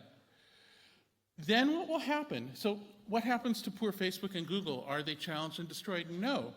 I think this is actually good for tech companies. I think what happens then is that Google and Facebook, instead of being arbiters of content instead of fighting to control people's minds in ways that inevitably bring out the worst in each person, instead they become service companies. Instead they do what technologists are good at, which is technology. They become cloud companies, they become algorithm companies, they become service companies. They receive money from MIDs just like everybody else. They also pay MIDs. What would this be like to the average user? Those who can't afford to would be asked to pay for search and video and such things, and social networking. Now you might say, does this exclude the poor? Sometimes, yes. However, in the past, we were able to come up with systems that supported a market-based communication system that was broadly decentralized with multiple publishers, multiple papers, multiple book sources, multiple movie studios. And the way we supported people who couldn't afford it is with public libraries and other mechanisms. We can do that again. We can do it on an honor system. We can keep it simple. It doesn't have to be perfect. I am absolutely convinced that we can implement the system without excluding anybody. It's a false fear. It's very easy to fix.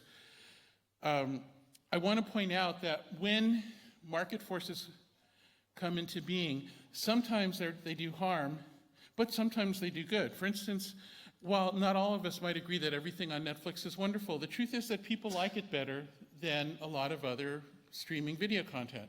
They pay for it. They call it peak TV and HBO.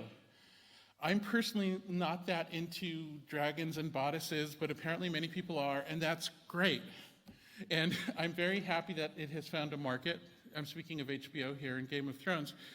I don't know if that's popular here. In the United States, it's a big deal. And so the thing is, if you have a market in which there are countervailing forces to protect individuals, such as unions, then markets can actually become a force of quality creation and decentralization. That's a huge if, that countervailing structure must be there. So MIDs can provide it. We could enter a period of what we might call peak search and peak social media and peak video, where indeed those who can afford are paying, but this other magical thing happens. You start being paid as well. And this is the remarkable thing that could take place. Right now, the big platforms like Google and Facebook act like communist central planners. They kind of decide, well, it's worth paying those people, it's worth paying those people, but we won't pay those people. You can't have a modern economy on that basis. It has to be more open. With a MID system, everybody who contributes and achieves some kind of impact would get paid, but only through a MID, which would have to retain its reputation in order to survive.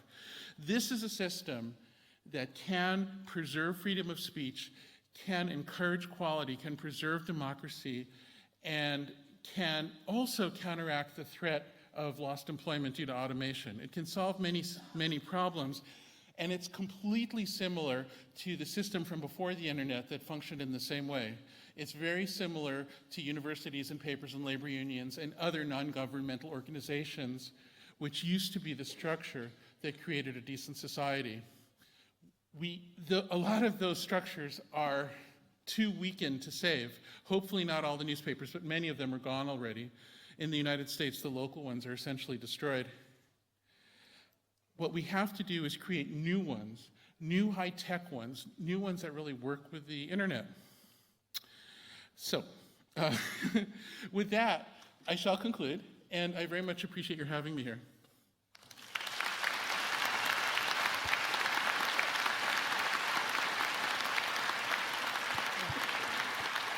That's it, right? Yeah. Thank you so much, Mr. Lani. Thank you. Thank you so much. These are some seriously existential questions you've raised. Wow, wow, wow, wow, wow. Google doesn't care, huh? Wow, wow, wow, wow, wow, wow. What is the point of us? We are going to be obsolete. Wow, wow, wow, wow, wow. I'm not saying Google doesn't care. I'm saying they don't know how to care. They don't know how to care. The nerd perspective that drives us is very narrow. Another issue is that we're valued largely by how well we can attract investors, and the rules in the stock exchanges in which we bring our companies public directly measure how good we are at retaining eyeballs. So it's not even about money, it's about direct control of attention. And so those rules allow us to have these fantastic valuations. That's fantastic. We're going to be discussing just that with my next panel. And I'm really quite sad that you're not into dragons. Who's not into dragons? Dragons are Dragons epic. are, I like Dragons cats better. are epic. But ladies and gentlemen, first of all, I want to acknowledge the audience members who are sat at the top. We see you, we acknowledge you, and you're part of this conversation. Welcome. And as the team is setting up here, I'd like to tell you about the second panel that I'll be hosting. Who's got the power in the media landscape? Part 2. I'd like to invite the panelists. Mrs. Tanit Koch is the managing director at NTV and also editor-in-chief, Central Newsroom RTL. Please welcome to the stage. Thank you.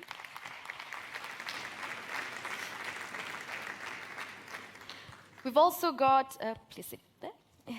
We've also got Natalie Malinaric. She is the BBC editor for mobile and news formats. Please welcome. And last but not least, we've got Joseph Hunda, who is the president and CEO of Econet Media Group. Thank you. Yeah.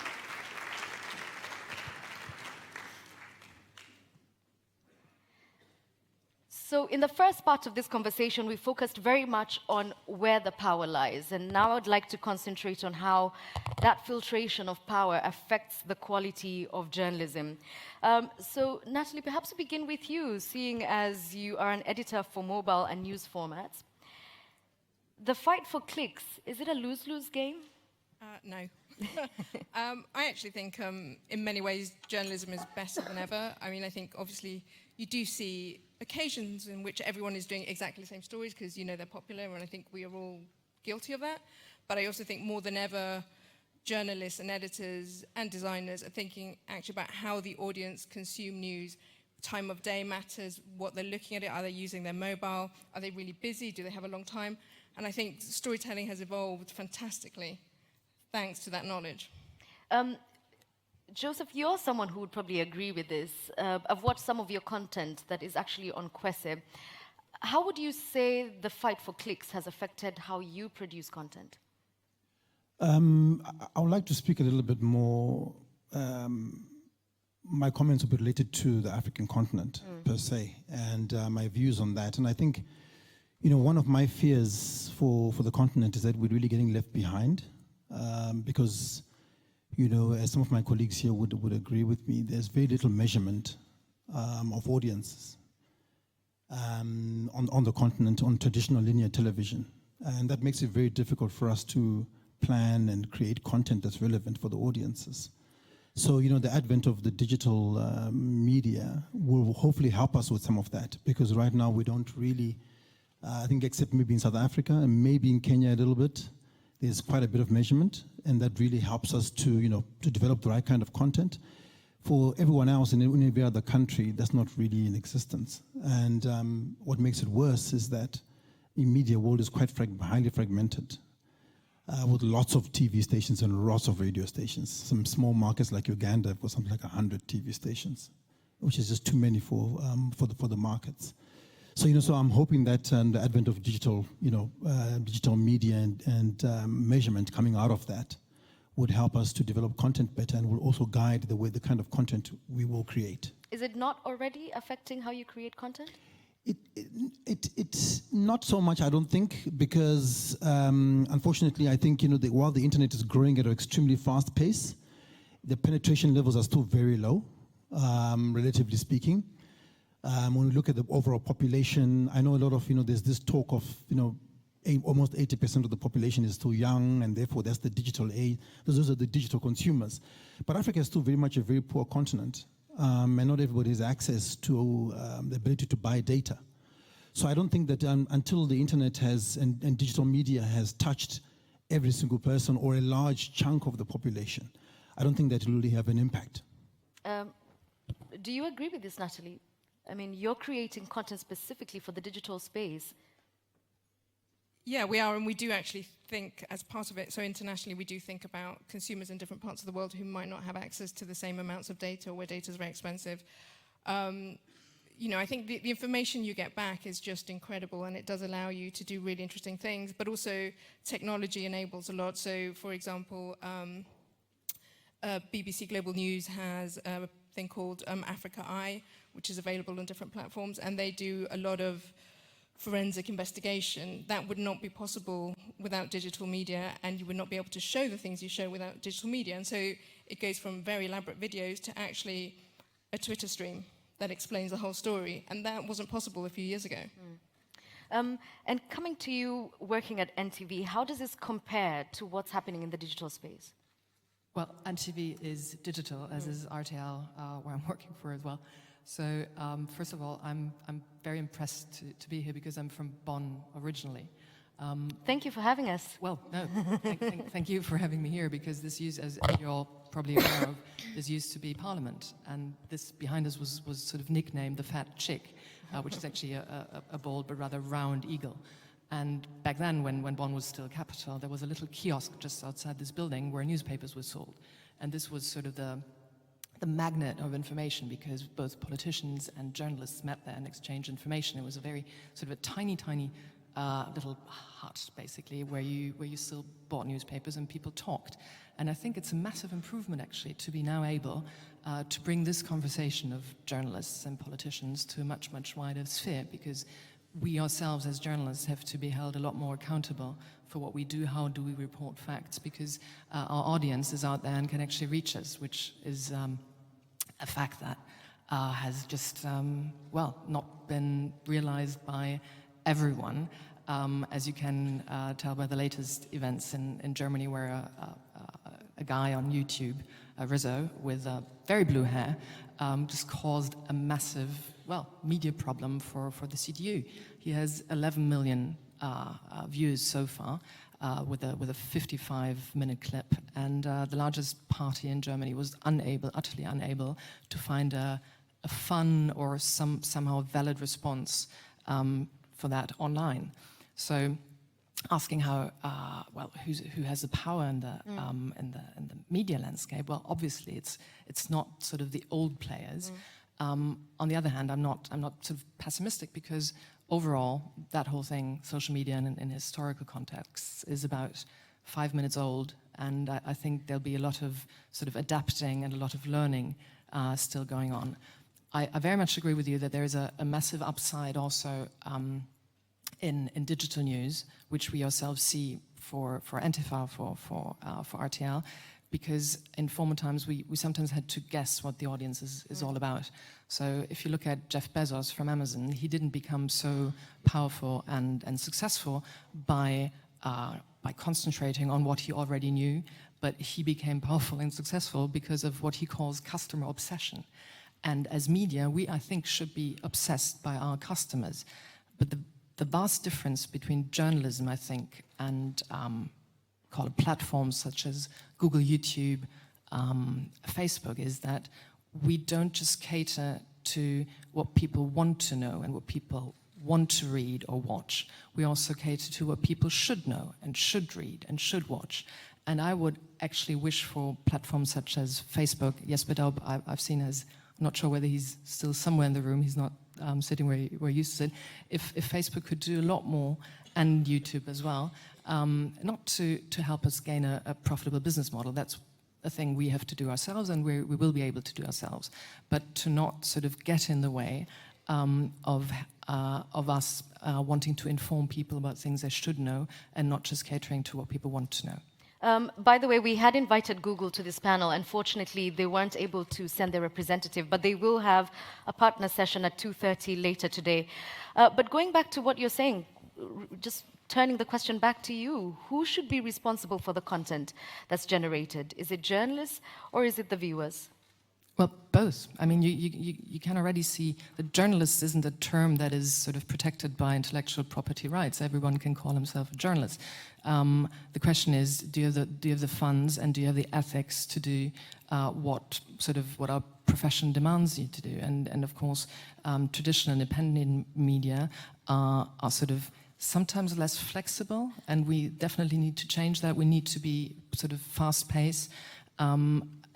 The other thing is, and it's often criticized, And I regularly hear that sort of journalism has turned bad because of online, because everybody is so fast nowadays and nobody takes the time to check facts. And I think that's, although there's a lot of there are a lot of mistakes and a lot of maybe sloppy journalism around, all in all, there's nothing wrong with getting news to people fast, as long as they're correct. And we certainly have to look after them being correct. And that's something that I think professional media organizations can and will do better than sort of non-professionals. On the other hand, if you look at sites like Bellingcat, who helped expose the Russian agents who were responsible for the Skripal poisoning, or the nerve gas attack, that's not a professional media organization, and it's well taken. They're working, or the guy running it is working really, really well, and professional media organizations are picking up the content he's producing and the facts he's been checking, and it's been to a greater good. So, Joseph, do you think then that there should be regulation for non-professionals, seeing as they obviously have a big impact in the space? I think regulation will tend to be guided by behavior, and my biggest fear has always been that some sort of disaster will occur as a result of fake news that makes the world kind of relook amateur journalism per se, and probably put very heavy penalties for spreading things like fake news. But again, as the previous panelists said, I think a lot of it has to be backed by our ability to be able to access where the source of the news came from. And I think that is the biggest weakness. And I think something is going to happen that's going to lead the world in this direction. I hope not.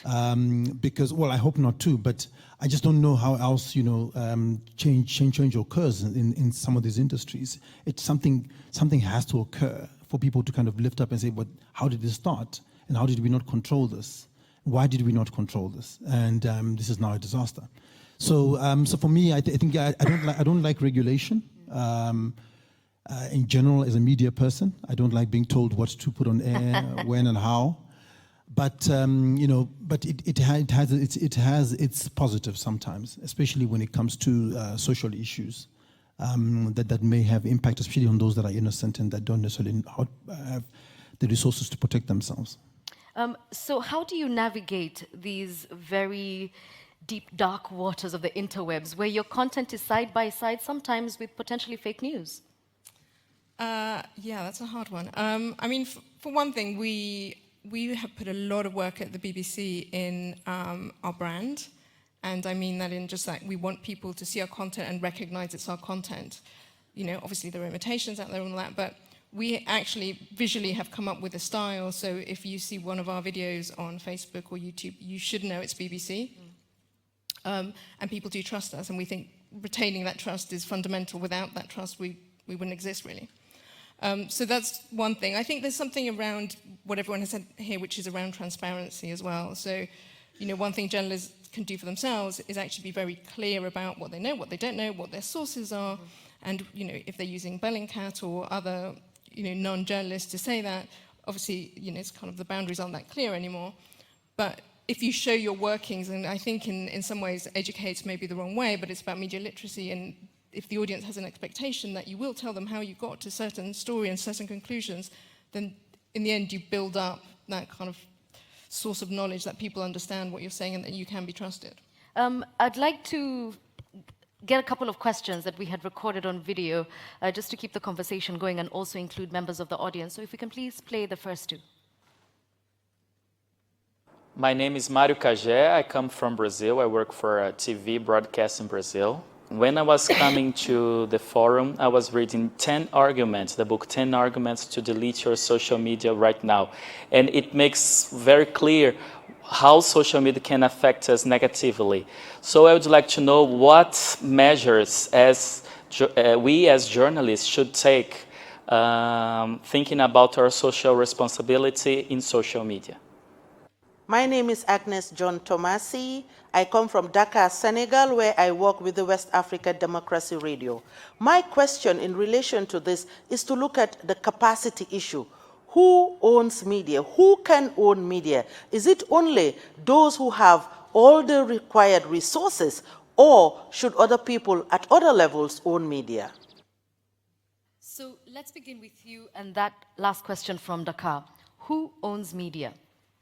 I think, you know, what is media? I think any platform that has content on it is a media platform. So if I'm a blogger and I am posting videos or, you know, articles or just simple text, giving commentary on a particular sector, then I have a media business. And I can, for as long as I can attract audiences to that platform and I can derive revenue from that platform in some shape, form or way, then I'm a media business. So I think media has become so diverse now. It is no longer what it used to be.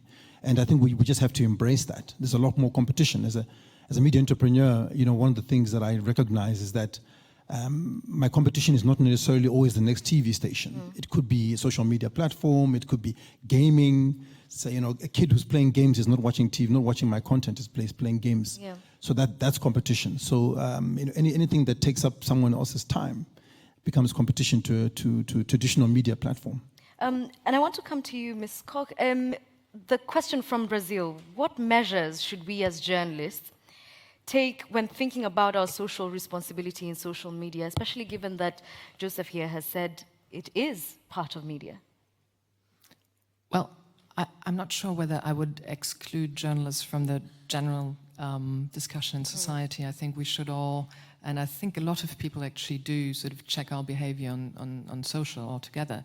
On the other hand, we always talk about sort of the people misbehaving on social media and everything that's going wrong on social media. I personally have made a lot of brilliant experiences on social media, sort of meeting friends again, getting information to me in a much, much faster way. I think there's a general tendency to look at those who are sort of overly aggressive, but the vast majority of people using social media aren't. So they're not propagating hate speech. They're not sharing disinformation or propaganda. I think the vast majority is using social media as a means to inform themselves and to interconnect. So sometimes I think we should sort of shift our focus a little from all the things that are going wrong, which is a normal journalistic thing to do, and also address those who are sort of a bit more passive and a bit more quiet. How do we do that? How do we bring their voices to the fore? Well, by not constantly sort of being triggered by the latest storm on Twitter, because Twitter in itself is a medium that sometimes only gets sort of mass attention once mass media jump on it. And the storm on Twitter will have already blown over, in some cases at least, once it reaches traditional media or independent media. So taking the YouTuber I just mentioned, Rizzo, with his 11 million views. Of course, traditional media should focus on what he said, why so many people are sort of interested and attracted to what he's been saying. It was just published before the European elections. So, of course, regarding the CDU, he called for basically to destroy the CDU, the main German party. This had a massive impact. On the other hand, there are millions and millions and millions of Germans who are not living in urban surroundings. Like 70% of the people here in this country don't live in large cities like Berlin or Hamburg, whereas most journalists do. So of course our own user behavior is triggered by our experiences, and those differ a lot, I think, from experience people make in less urban parts of the country. And I think this goes both for the US. I'm not sure about your countries, but I think as journalists we should sort of, in the terms of customer obsession, not always look at what we care for and what's the latest stuff to talk about in the center of Berlin, but what our viewers, our audience, our users actually talk about, what's important for them, their concerns, their troubles. And they sometimes match with what we see on social media, but quite often they don't match at all. I'd like to take a question from Bayan Tal. Where are you, Bayan? Yeah, from Jordan.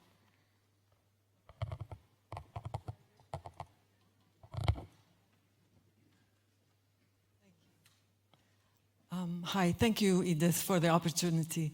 I was at the Fellows dinner last night, and some young journalists, I was probably the oldest there, some young journalists were pitching ideas, and one of them who actually won the idea where the Senegalese, what he did was they used rap music to encourage young Senegalese to vote. And so we have similar initiatives in our part of the world. I'm from Jordan.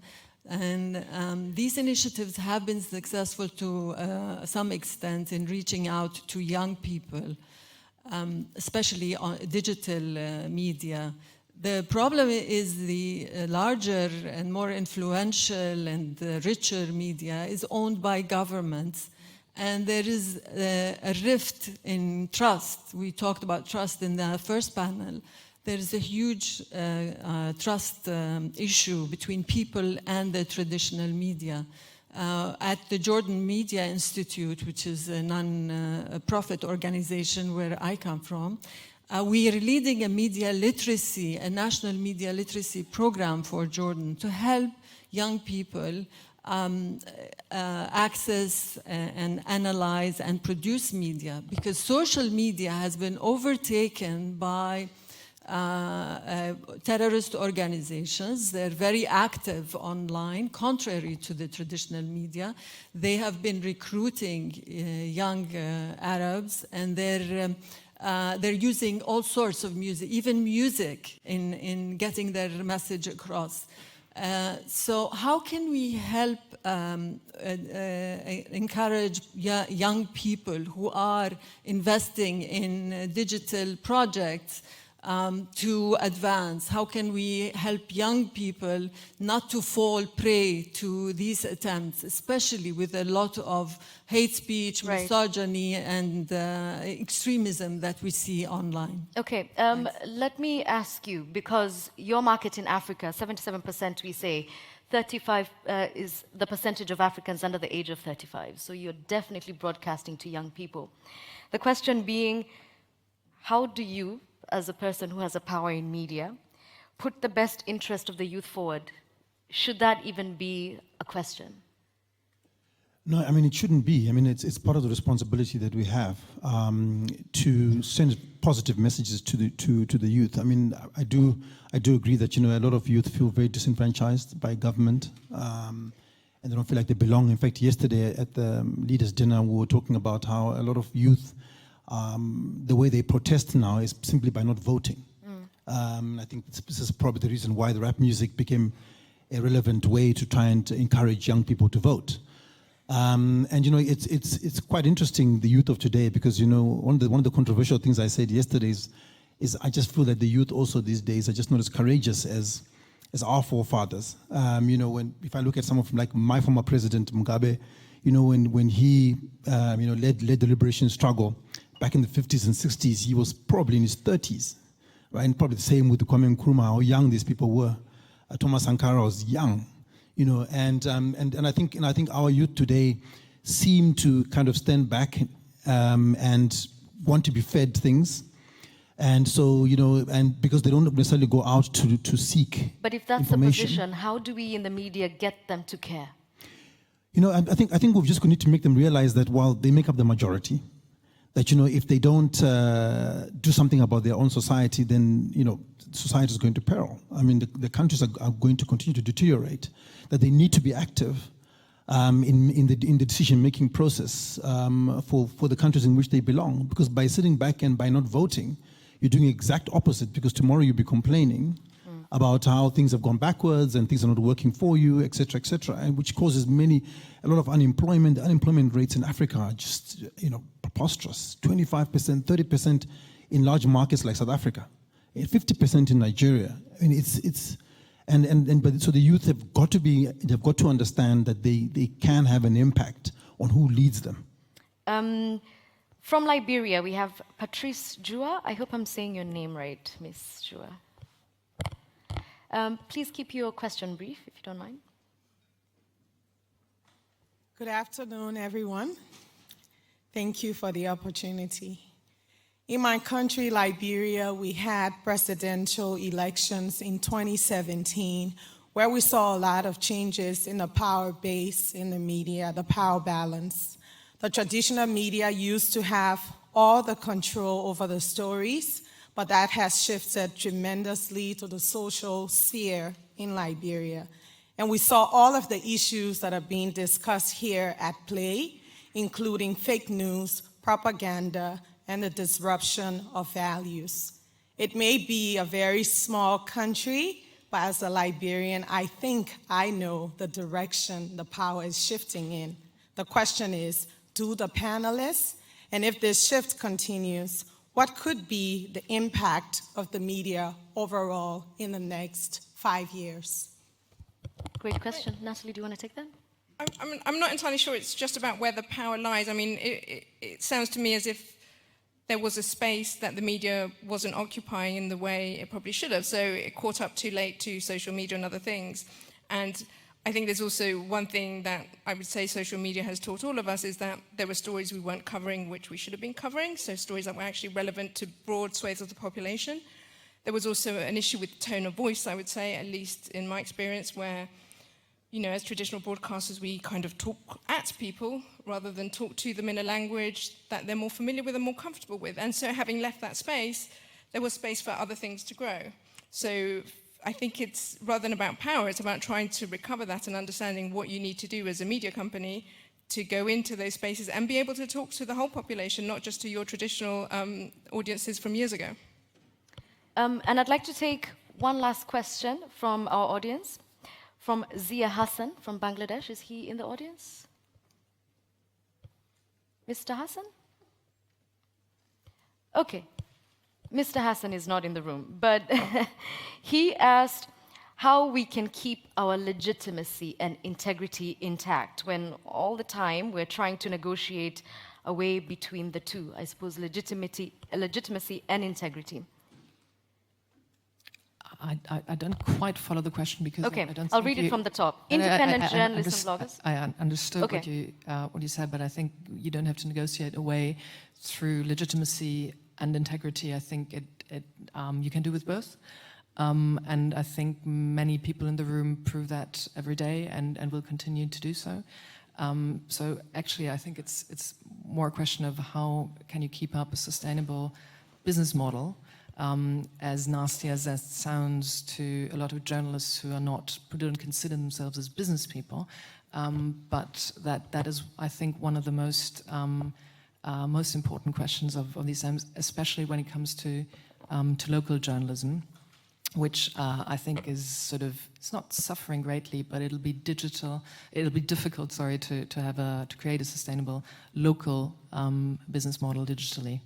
Okay, just for the audience, this is obviously a very audience-driven panel, so please have your questions in handy, but I'd like us to check out two other questions that we had on video. Hello friends, my name is Kapila Rasnayaka. I'm from Sri Lanka. So my question is, what is the responsibility of the government to make better media policies for the social media sector as well as conventional media sector? My name is Leah Yamin. I'm from Lebanon. So when I first heard about this panel, the first thing I thought about was funding streams and who sponsors and funds the global media and hence has the power. But to put it more in the context of the tyranny of algorithms, whether that's Facebook or Google and SEO, which is also led by profit very much, how can small independent publishers counter that and work around that without rendering themselves completely invisible? Okay, let's take the last question from Lebanon. Joseph, I'm interested to know from you, how can small independent publishers counter the big funders and work around that without being invisible? That's very difficult. Mm-hmm. I think, look, the scourge of the small man is always going to be a problem, no matter what industry you're in, right? If you don't have access to the large amount of funding that a lot of these Silicon Valley entities have, it's always going to be very difficult to compete. But my sense from an African standpoint is about relevance and about customizing your content and personalizing as much as possible to your audiences. So, as much as, Africa's large, it's got, so many countries in it. I don't think a Liberian wants to necessarily know the details of what's happening in Ghana. To a large extent, I think big stories may be relevant. But, I think what the big conglomerates can never really do is to cover local stories to the depth at which a local entity could. So, so I think there is a gap and a space for within each country from an African standpoint anyway, that they can go more in depth into the news that is relevant for that particular market. And they don't have to worry about the big conglomerates who are worried about big news, the big international news per se. So I think for me that's I mean, even from a just general entertainment perspective, you know, you can compete with Netflix, for example, on general entertainment if you're creating content that is really going to work in your particular market. And what we're seeing in Africa is that local content is always going to be king. People want to see themselves, they want to hear their own voices, they want to hear their own languages. And I don't think that Netflix will be able to always reach that level of granularity in terms of personalizing and customizing content. And for these independent creators, does this model that you're describing, is it scalable? It's very difficult to scale, you know, but you know, the secret to it is do what Nollywood did, is make content for as cheap as possible. Bad content? No, well, bad for who? Because the one thing that we, and I was at the forefront of that at Mnet, was creating Africa Magic, for example. And when the first idea came about, right, and Africa Magic is a channel that started off Nollywood and Nigerian movies on television, on mainstream television, well, in pay television, put it that way, is that, you know, traditional content critics within our own company would criticize the content and say, oh, look, the lighting is poor, the sound is bad, the acting is over the top, you know, there's bad editing. But it became the most popular channel on the platform, on the equivalence of Sky, it's called DSTV, within 5 years. Why? Because the stories were relevant, you know, to African culture. So it was about, you know, some of it was funny, it's about witchcraft and, you know, and those kinds of things, love in the jungles. And so, you know, so from that standpoint, if your content is relevant and you can make it cheaply, I think content matters to a certain extent, but I think the story matters more. Okay. Natalie, should Theresa May's government, at least until May, be responsible for making better media policies for social media as well as conventional media? Okay, I'm not an expert in this area by any stretch of the imagination. I mean, I think all governments in Europe particularly are trying to tackle this issue, both in the UK and elsewhere, and it's obviously necessary. I don't know what the answer is, but, you know, there are serious efforts at regulation. Okay. If I can jump in there, I think it's always rather difficult to talk about regulation in terms of social media and sort of independent media because it's two completely different things. We've seen regulation in Germany lately. The difficulty always is that once a democratic state starts to regulate, then a less democratic state or even undemocratic states pick up that same legislation and say, look, Germany set the example, as President Putin did in that case, and let's introduce the same laws, just use them for our own market or our own country. So the possibility of abuse is quite obvious when it comes to regulation. And I'm sorry for this very Eurocentric view, which is often shared in any discussion on social media regulation or media regulation. We just don't look at other continents nearly as much as we should. But in regard to Germany, it's just astonishing to me coming from a publishing house where I used to work, where you didn't have zero regulation. You had the courts and you had sort of youth regulation, sort of not sort of publishing content damaging to young people, and sort of social responsibility and sort of press council that we ourselves set up. Now moving to television and digital, I do realize that the level of regulation when it comes to private media operators in television in Germany is just astonishingly high. And obviously, I think the buzzword is level playing field. There is no such thing as sort of meeting eye to eye with tech giants who are utterly unregulated. So I'm not calling for more regulation, I'm actually calling for giving independent media a better chance to perform through less regulation. Just to put it more precisely, to run a news channel like NTV as managing director, I need I have a sort of a governing body, which is a state governing body, which Doesn't exist for newspapers, for instance. Doesn't exist for Facebook either. I need a license. I need to pay 250 euros to get that license. Why ever 250 and not 2,500 or 25 is unknown to me. And I need a certificate of a clean police record. So the Prime Minister of this Bundesland, Nordrhein-Westfalen, doesn't need a clean police record to govern over the largest part of the population in Germany, which I think is absolutely okay. But I do wonder, why do I need all these why do I need to fulfill all these regulatory standards when somebody who wants to create a professional disinformation channel on YouTube only needs a phone, a YouTube ID and a functioning network? And that's the stuff we're talking about in Europe, that there's, especially in Germany, there's for historical reasons well known and sure, which in the year 2019 just don't seem to work anymore, and definitely don't work anymore. We see ourselves faced with competition from a non-independent, non-journalistic side that we have sometimes struggled to compete with because the conditions are so very different. Right. I want to take some, yeah, there's a lady at the back and the two gentlemen at the front.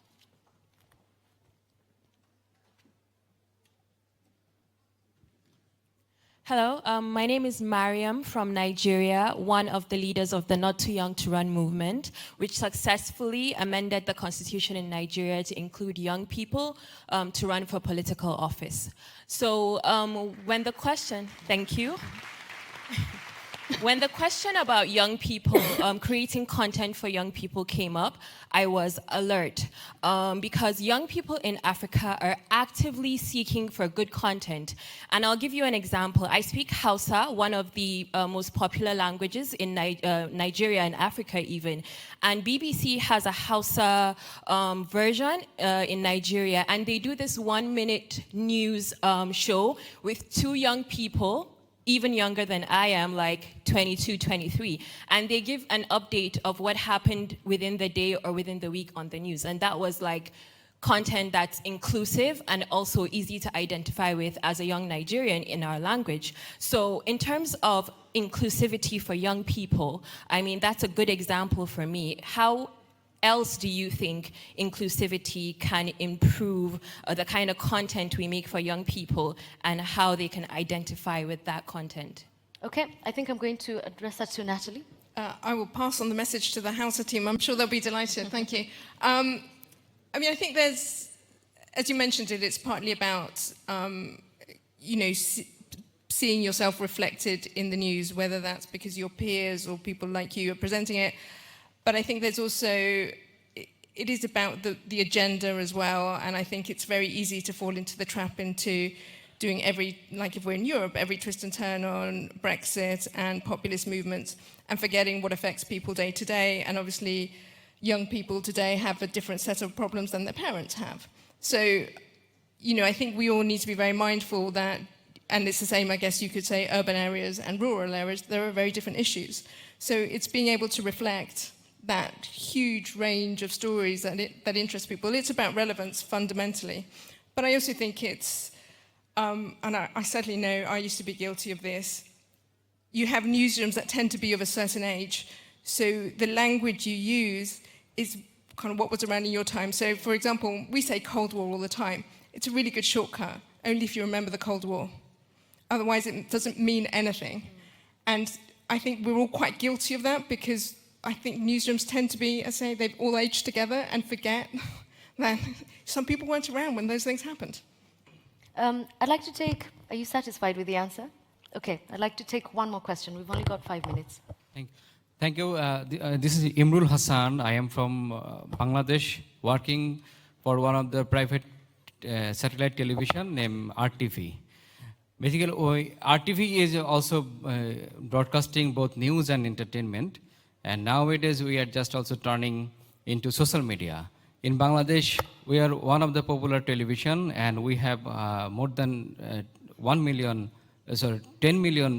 followers through Facebook. But my question is that if the traditional media is now going into the digital media, this is the time demand. But what else? If all the traditional media will turn into the digital media, we'll have to prove ourselves for keep our existence into the digital platform? Just help me with the last question. We turn to digital and... Oh, we have to, should we shift it into digital platform to keep our existence into the society? Oh, yes. So DW should forget about broadcasting, linear TV.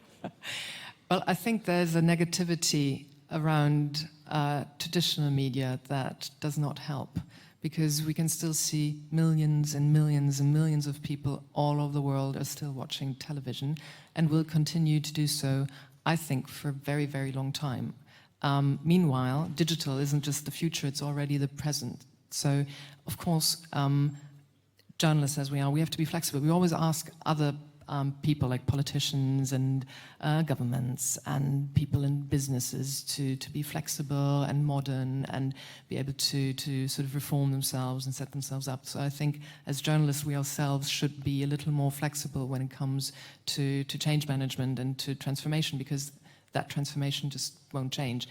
In digital, I think the most important thing is to keep your head up towards not giving in to everything a tech giant of sorts. We don't know what the future will there bring to us, demands, because we have our own values, we have our own standards, we know our audience very well, and I think we're not in a position to sort of constantly cater to others, but because and I'm sure you're doing the same thing in Bangladesh.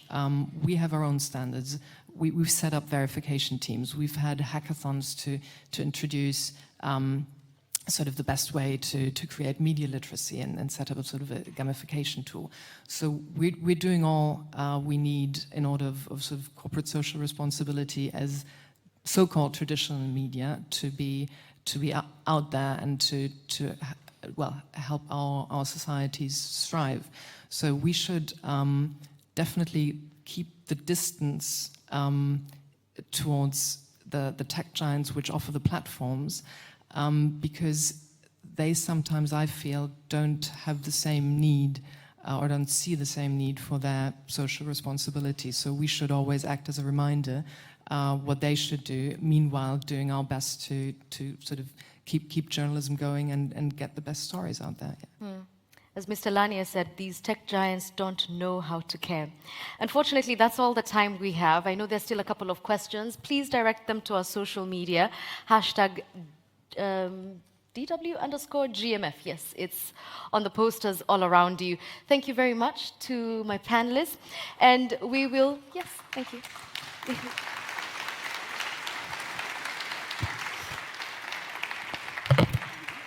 Yeah, you can if you want. And right now we're going to have another musical interlude. Remember Masafat? They're going to come back, and this time with their musical director. His name is Bernhard Schimpelsberger, an interesting name. And he describes himself as a composer and a communicator between cultures. He's actually spent 20 years studying Indian rhythm. And he's been in India since he was 18. So he's worked with really big names such as Anushka Shankar. I don't know if any of you know who that is. You can look that up. So ladies and gentlemen, please invite them, after which we will all be ready for lunch. I don't know how you're feeling, but my stomach is grumbling. So please welcome the musical act, and then you can enjoy lunch after that.